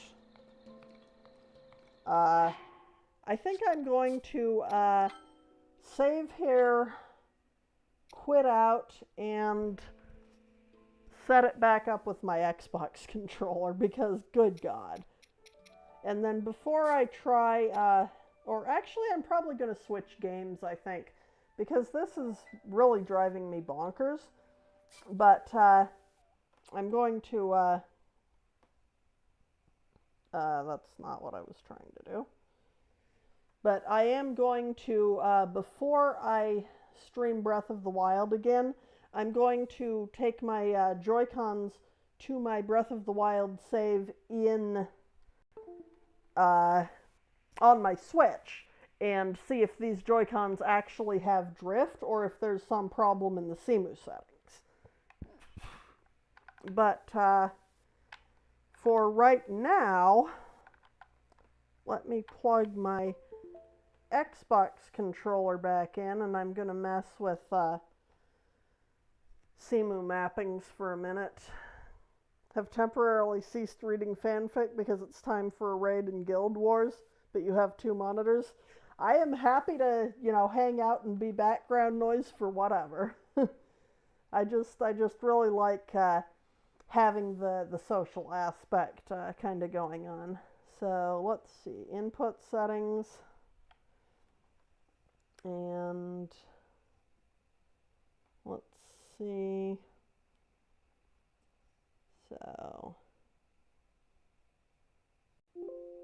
let's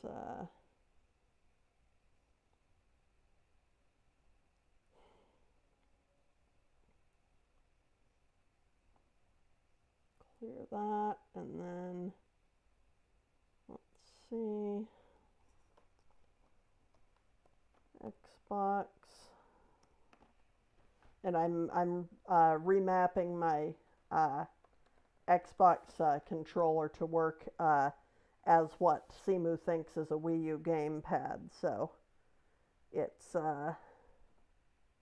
taking me a second because I have to tell it the Nintendo button settings.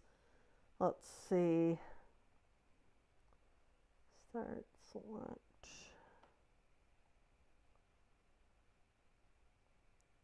Okay, so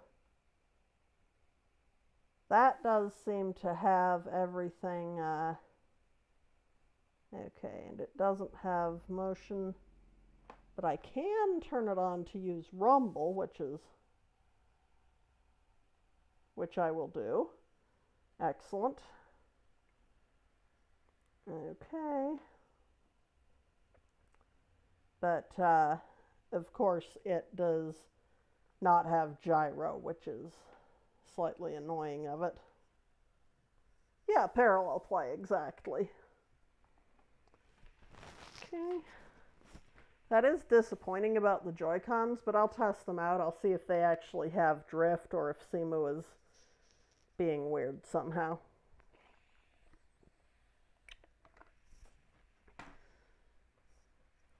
Okay. Alrighty. So start Breath of the Wild back up.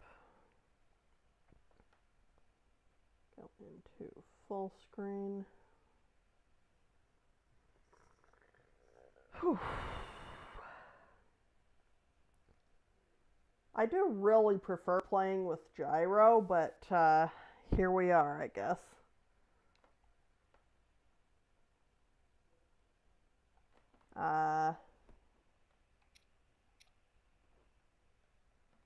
Let's see.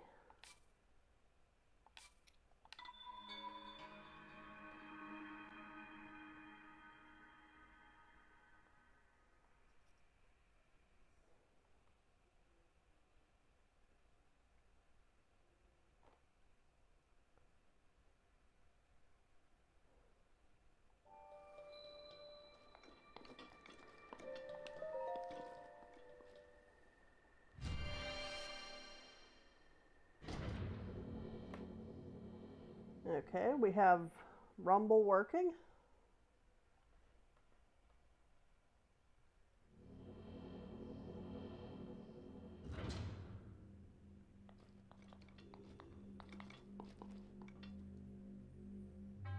And then you can see why this shrine requires fairly precise movement.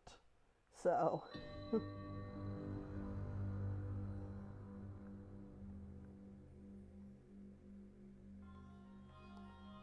okay, so we start with a fairly simple puzzle. I stand on the switch, it tilts the thing, the ball rolls down, goes into the whoozy what's it, and a platform comes here, which I am to stand on and ride across.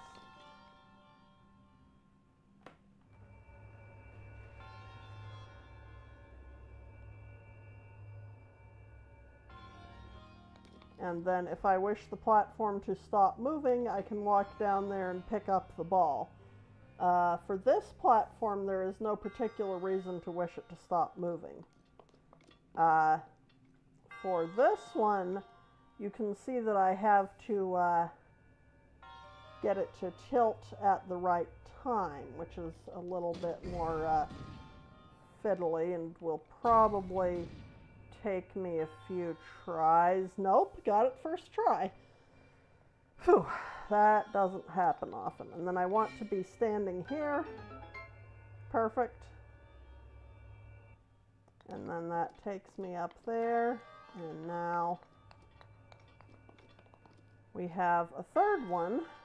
And this one I am going to have to tilt down and then flip up so that it sort of catapults it into that bowl. Very annoying. And there are a few ways to hold down this switch so that I can access that chest. I will play it the Nintendo way, as they say, because I am trying to play this playthrough kind of in the intended order. This will almost certainly take me a few tries. Yeah, too short. Okay, so beautiful. Shit monkeys. And that's what happens if you're not quite quick enough to get onto the platform.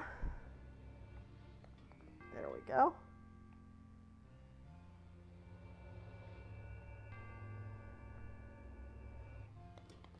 Okay, and then I want this tilted in order to climb up and reach that chest. So what I do is I go down this little ladder. You can see why Joy-Con drift right now would be bad. And I can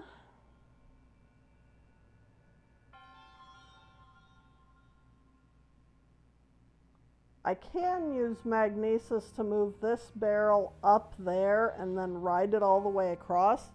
If I do freeze the platform right at the edge, I can also just reach with the magnesis. I think for now, since I do not have gyro to precisely aim the magnesis, I will use the fully intended strat and move this up here. So there you go. Here I go.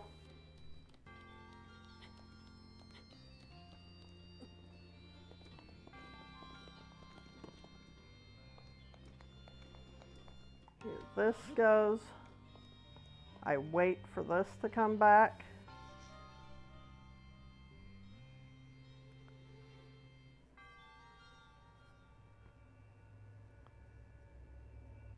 I walk on here. I ride this across. I walk off. I place this down. I wait for the platform again.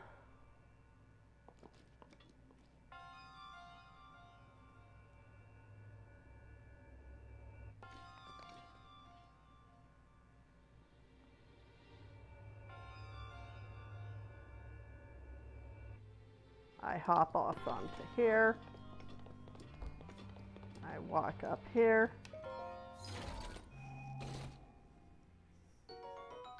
And I get my first hat. This gives me both climb speed up and 7 more points of defense. So right now, even though I only have 3 hearts, or 12 hit points in actual hearts, I also have 7 hit points in my my armor defense, so I can survive a hit of 18 HP right now. And then I go here again and climb the ladder again.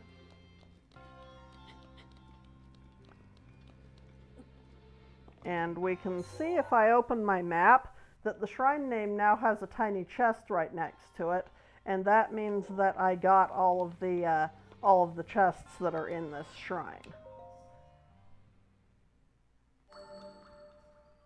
Ow.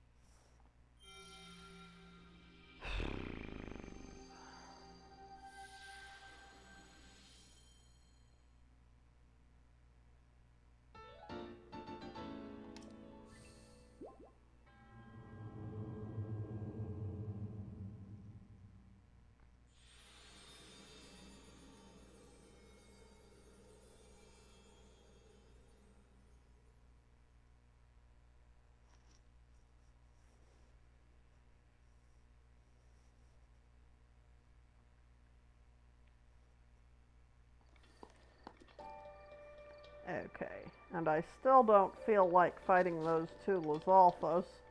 I do have to drop down here, so I will change to my best sword real quick just in case they notice me, and I will put down a hard save. But, Okay, there is another. So I will change back to the hammer real quick. Because I do want to grab as many gems as I can. Oh, that is not the button I was looking for. I do want to grab as many gems as I can because that gives me a better chance of affording the armor set that I want. Let's see, the path continues, I think, up above this. I might get their attention if I use a bomb, but I think I'll use one anyway.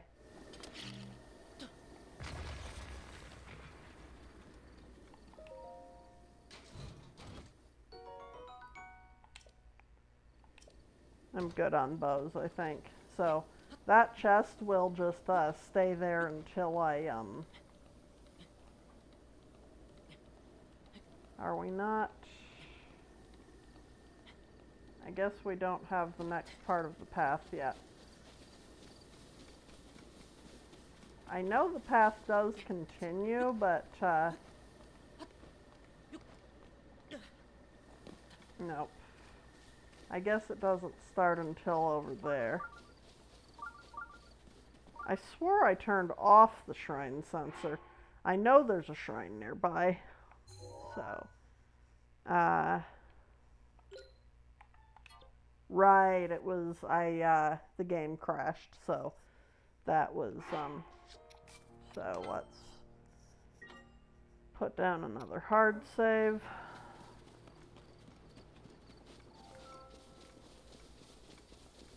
I truthfully do not know what this magnesis boulder is for. Have never found out. Unless it's just for fighting those guys. But I do not plan to fight those guys. I plan to bypass them. They have a little locked chest like the other camp that I pointed out a while back. But it just has a boomerang in it, and I find I never use the boomerang because it's like 8 damage. Back to the hammer. Ooh, opal. Opals sell for 60 rupees.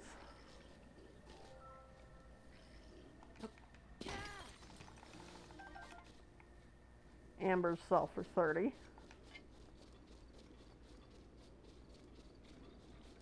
It's not too hard to kill these guys by bombing them into the river, but they're just not worth it. At least at this stage of the game.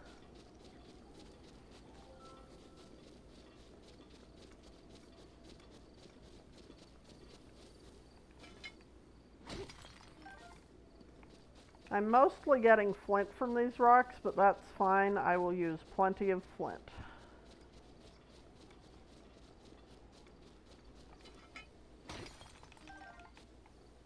And this is our next shrine, Ha-Dahamar. It has these thorns around it. You're meant to use Cryonis to climb over them. What I have been told recently, and I kind of want to try this this little exploit, I am told that if you back into them, if I can get it, that the momentum flips you backwards. But no, that's not what I was trying to do. Let's try. Okay, so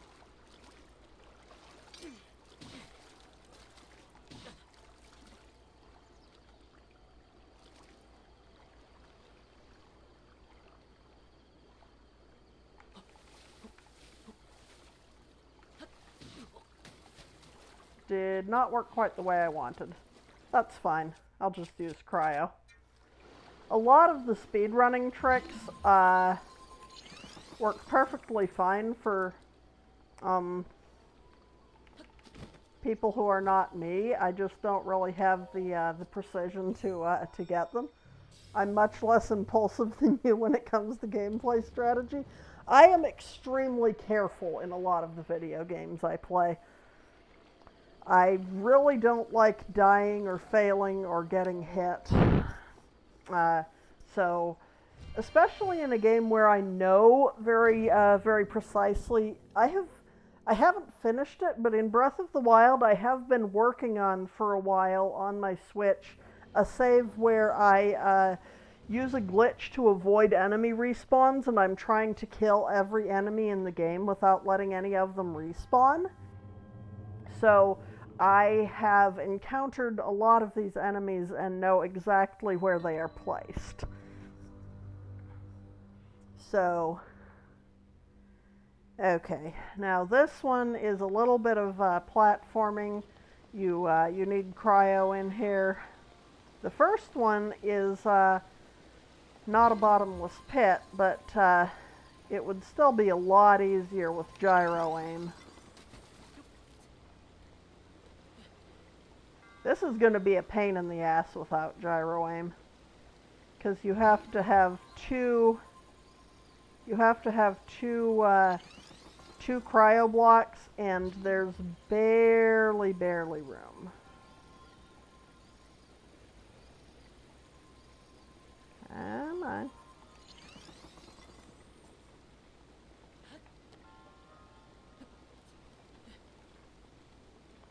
And then if you turn around, there's a secret chest up there. It has 50 rupees, so I do want it.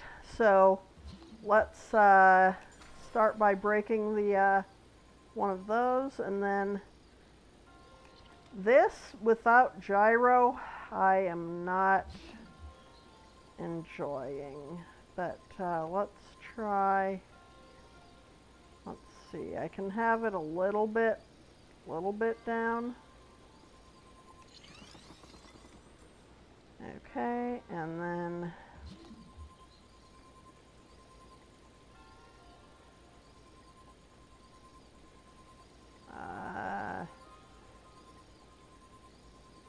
that'll be fine. And then one down here. Okay.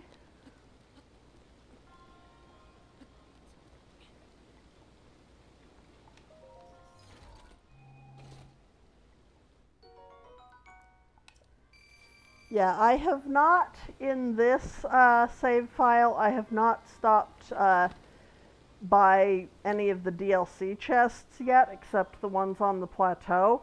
But there is a DLC item that you can get pretty early game, which is Majora's Mask, and if you wear it, it makes all Bokoblins, Moblins, and Lizalfos ignore you. So it's not a full peaceful mode, but it's pretty close to a peaceful mode, and if I'm just messing around in the world, that is very much how I like to play. Okay, let's see. This, I know how to do this puzzle, it's just getting the positionings right. Let's start with this one. We need the,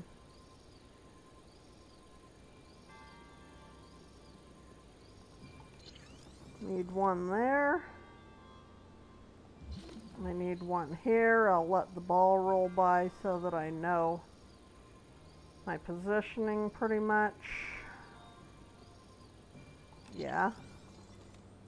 And then we need one down here. And again, I will let the ball roll by so that I know exactly that I have it right. And then, assuming I placed everything right, the ball rolls, yep, right down in there. And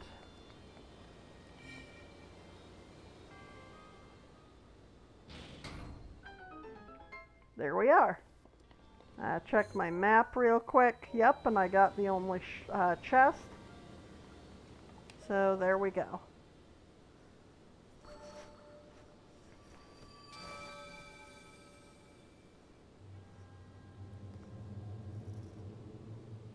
I mean, those Joy-Cons have been sitting without charge for a year and a half, so I wouldn't blame them if they're kind of not quite working up to par anymore, but it would be very disappointing if that's the problem. Ow. Oop.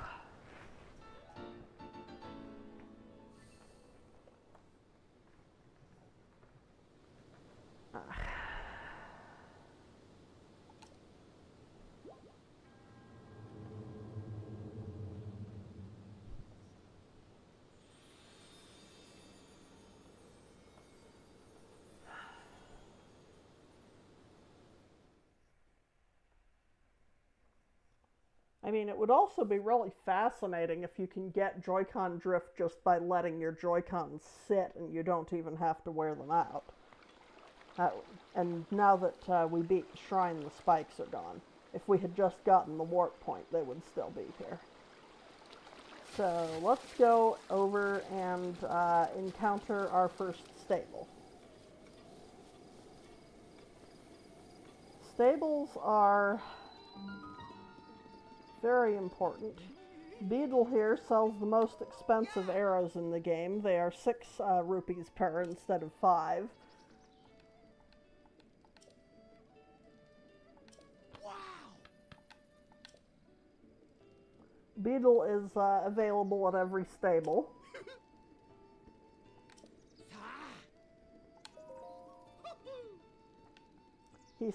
He always sells arrows at 6 rupees each, which is too expensive until you have a lot of rupees. And then he sells an assortment of bugs and monster parts. There are some where he sells flame-resistant items, which are super useful. Much easier than trying to catch the damn things. Let's see. I may as well sell a few more gemstones.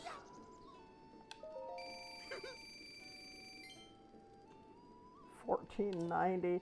I'm pretty sure the amount I'm going for is 1,500. So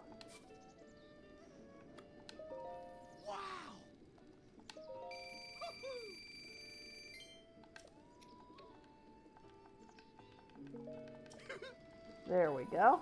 And there are a bunch of NPCs in this location who will teach us various things. There are also some chickens. If I hit these chickens up to 3 times with a bladed weapon, they have a chance to drop an egg. If I hit them 4 times, they will start attacking me.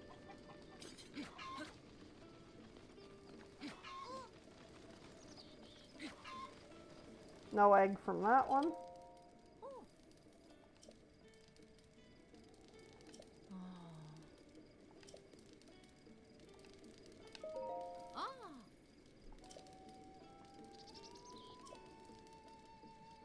There are a bunch of NPCs here who are going to teach me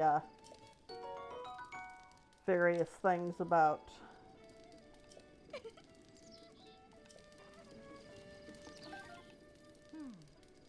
the game.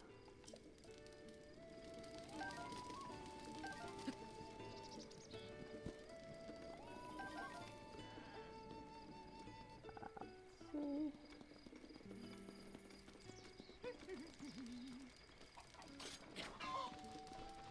Did not mean to hit Beetle, but there's no harm in it. And now the chicken dropped an egg. I can pick up some more weapons here if I'm short, such as a pitchfork. And this puppy dog, if I feed him, he will actually lead me to a treasure chest that does not spawn in until I feed him. He likes apples or meat best, so I will give him 4 apples. And then I will back up a little bit because his pathfinding frankly sucks ass.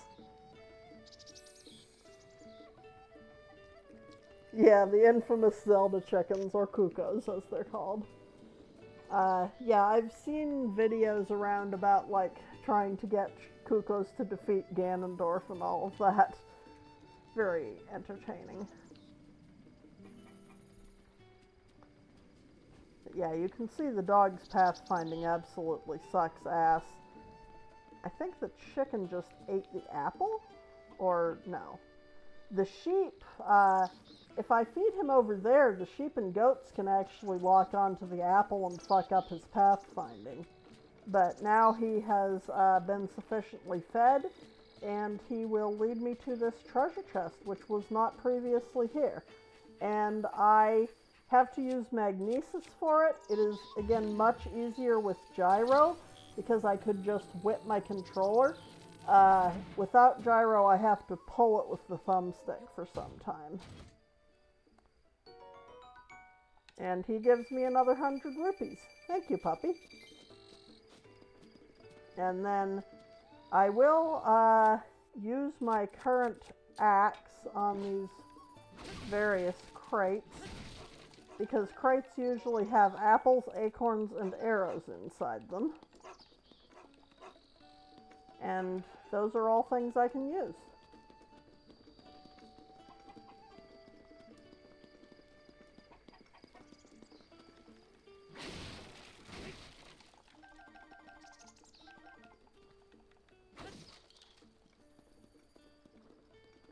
Okay, there's that. And then we have a few more NPCs to talk to.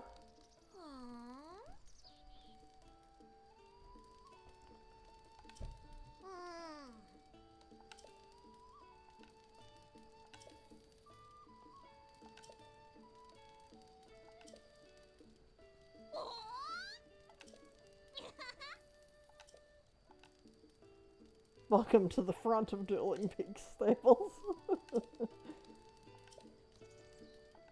So these children are going to teach me about the horse mechanics.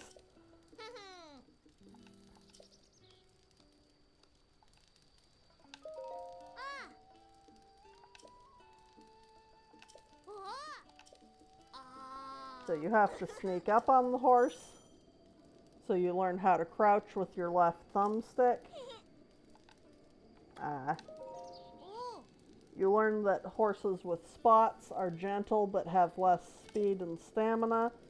Horses that are all one color are wild but have better speed and stamina. So all of the horses that they have here are gentle horses. They're probably like a 2 speed, 3 stamina, or in that range.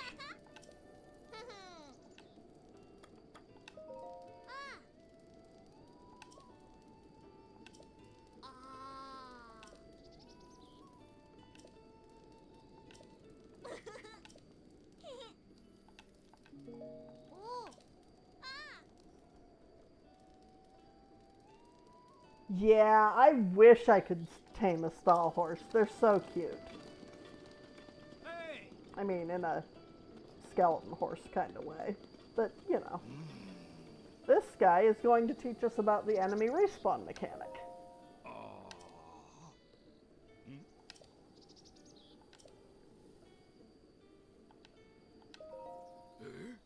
Yeah, I have not seen a blood moon yet. The blood moon happens after you have spent 168 minutes actively passing time in the game. So the counter doesn't increment while you're in a conversation, while you're in a cutscene, while you're in bullet time. Just straight, walking around, fighting, doing stuff. After that, it sets the flag for the blood moon to happen the next night, and it happens at midnight. You just collect anything to do with fucked up hoof stock, that is fair. Okay, so ever since the Great Calamity, every so often at midnight, you get the full moon that's a blood moon. This is not on the same cycle as a regular moon phase, which runs kind of in order.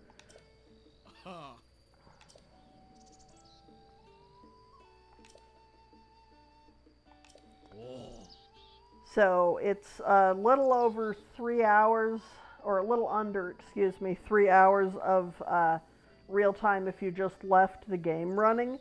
But in practice, in a regular playthrough, it usually happens about every 6 hours. So, and anytime you come to this stable, you can ask him and he can tell you whether tonight is a blood moon night. Right now it is not. This guy gives us directions.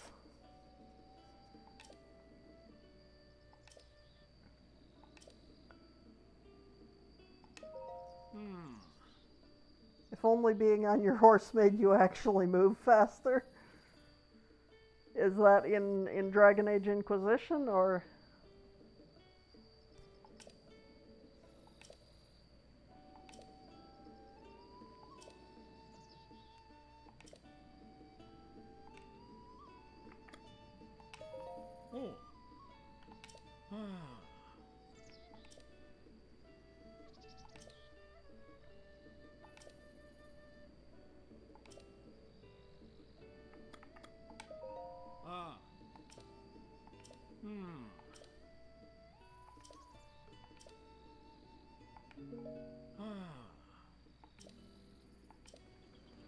Yep, I will be careful when the sun sets.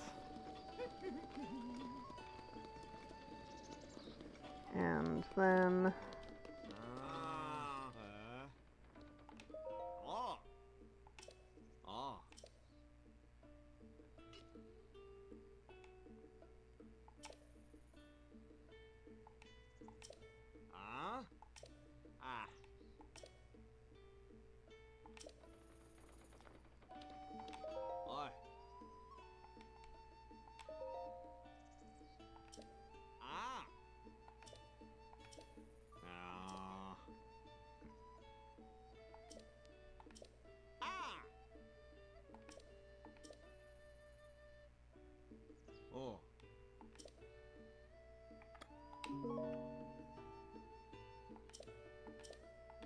I actually know where the treasure is.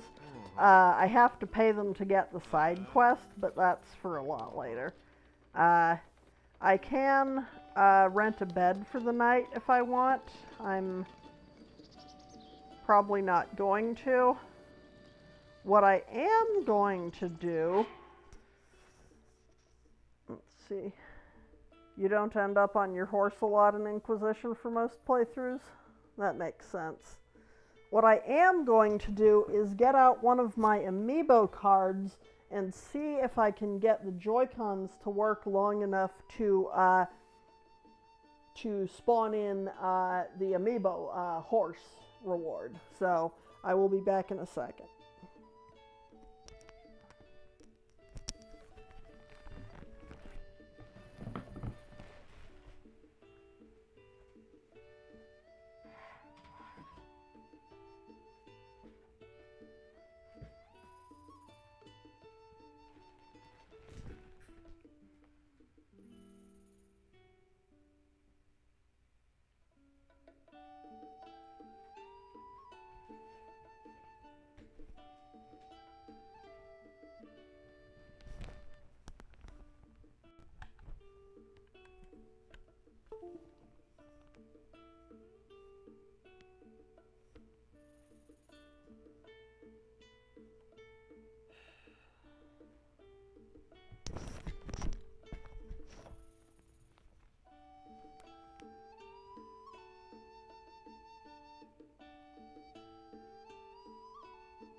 Okay, so let's see, system, oh, it's not liking that, I may need to,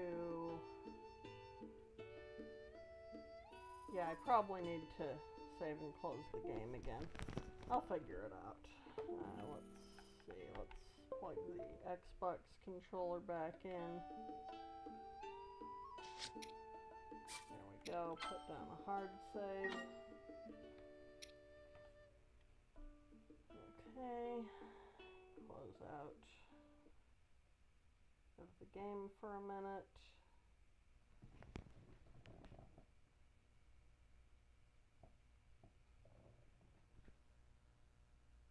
Yeah, games are so fucking humongous these days. I uninstalled Jedi Survivor because it's 130 gigs and that is just too much. So let me see. Simu. Plug the Joy-Cons back in.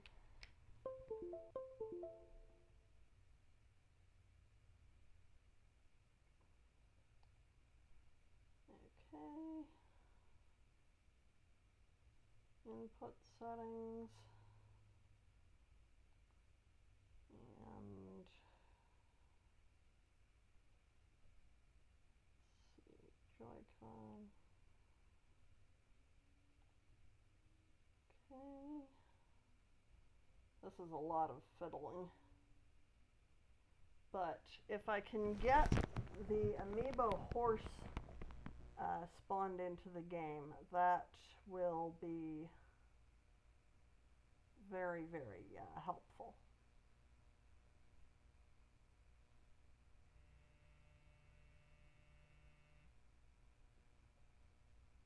Alrighty. Okay.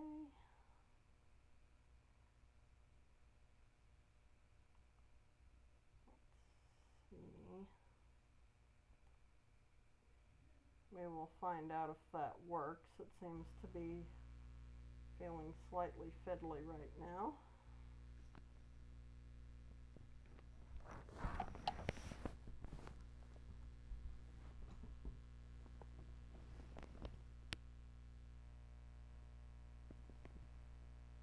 Yeah, I'm not sitting properly. I'm kind of sprawled over my bed while I mess with my controllers and try to get things working. So continue.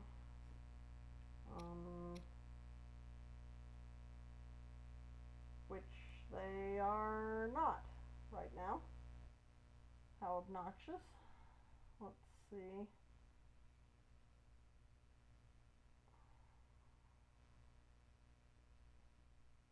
Okay, let's just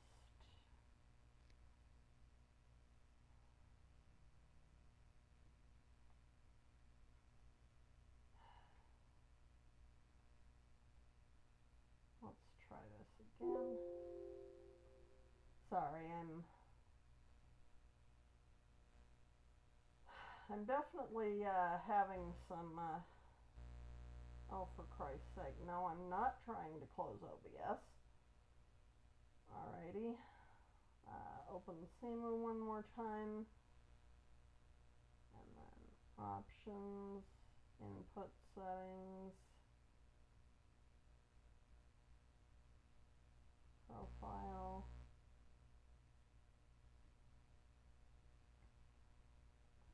API,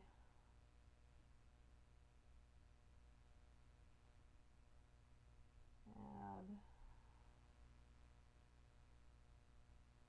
Okay, now there are two of them, which isn't what I was trying for. Okay, now there's just the one. Settings.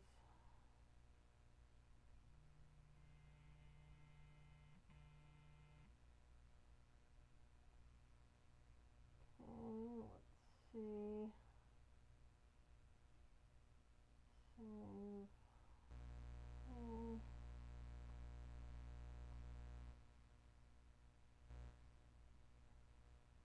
Alright, now let's try that one more time.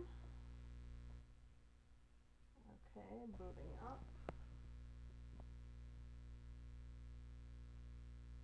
Yeah, sorry about the volume and everything. I sit on my bed to stream usually, so I have everything kind of spread out so I can pop up and down a little bit. Because I have all of my amiibo cards in a nice card binder. So let's see, continue. Why is my A button not working? That's unhelpful.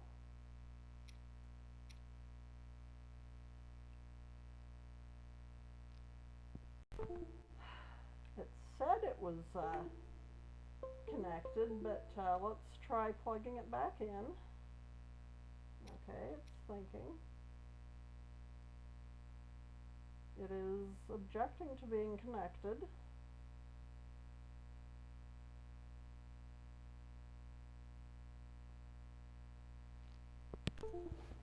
I know Joy-Cons are difficult to handle because there are two of them and they're trying to act as one controller. Right now I really only need the right hand one working because that's the one with the amiibo sensor to it. Come along. Okay, now it, wait, what?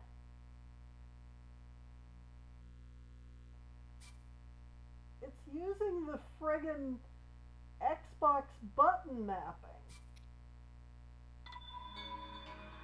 What in Christ's name?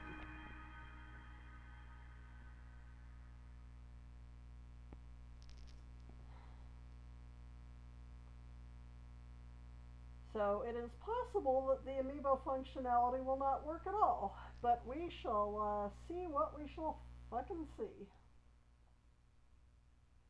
Holy! Thumbstick works. Menu works. Options. Use amiibo.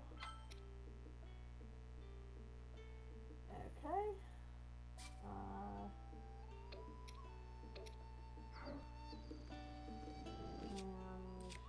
select room. And you can't spawn amiibo stuff right next to the stable.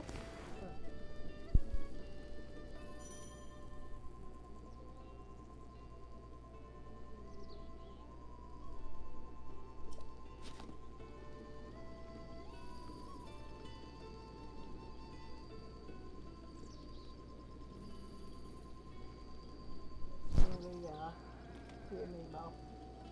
Let me try the menu one more time.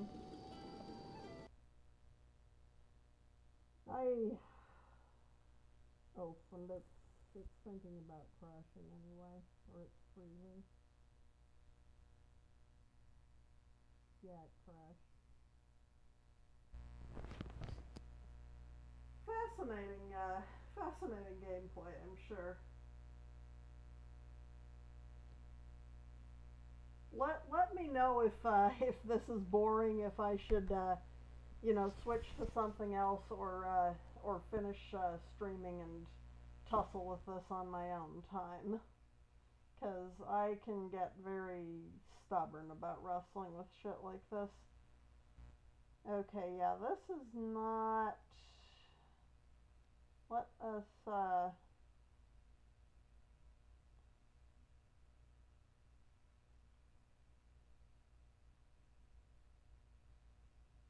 let me actually... I'm going to see about emulating the Pro controller real quick. And I do need to remap everything apparently.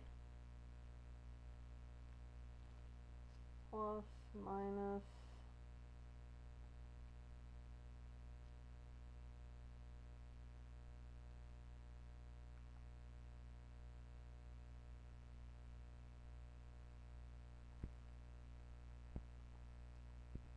There we go. And I think if I recall, the Pro controller did have amiibo functionality but did not have gyro functionality. So I'm going to try running it as a telling the emulator that what I have is a Wii U Pro controller, and we will see if it works with amiibo then. If not, it's no great issue. There are a bunch of amiibo exclusive like armors and shit, but I don't usually go for them. But I am lazy and I would like to get a good horse without having to farm for one, basically. I mean, I say farm, I mean, save, reload, and hunt.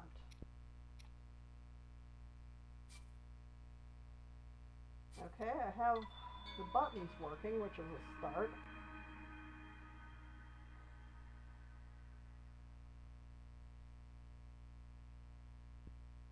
So, let us see.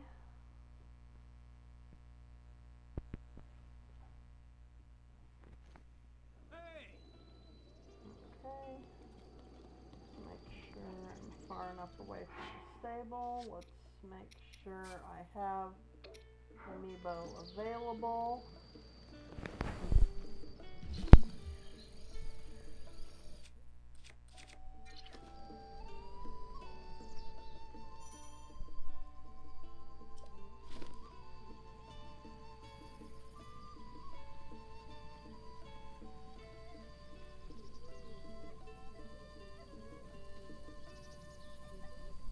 Amiibo is pretty much the only thing that's special about using the Joy-Con over any other controller. So I am going to duck out and just Google real quick, check whether, Amiibo should be functional, but I may need to set up, let's see.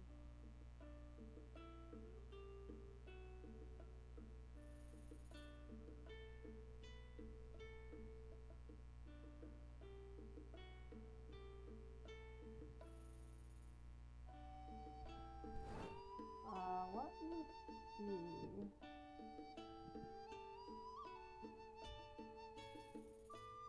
Okay, it looks like I might have to download the Amiibo files rather than using the actual cards that I have.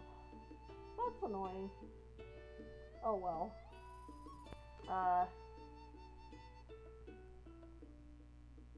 So let me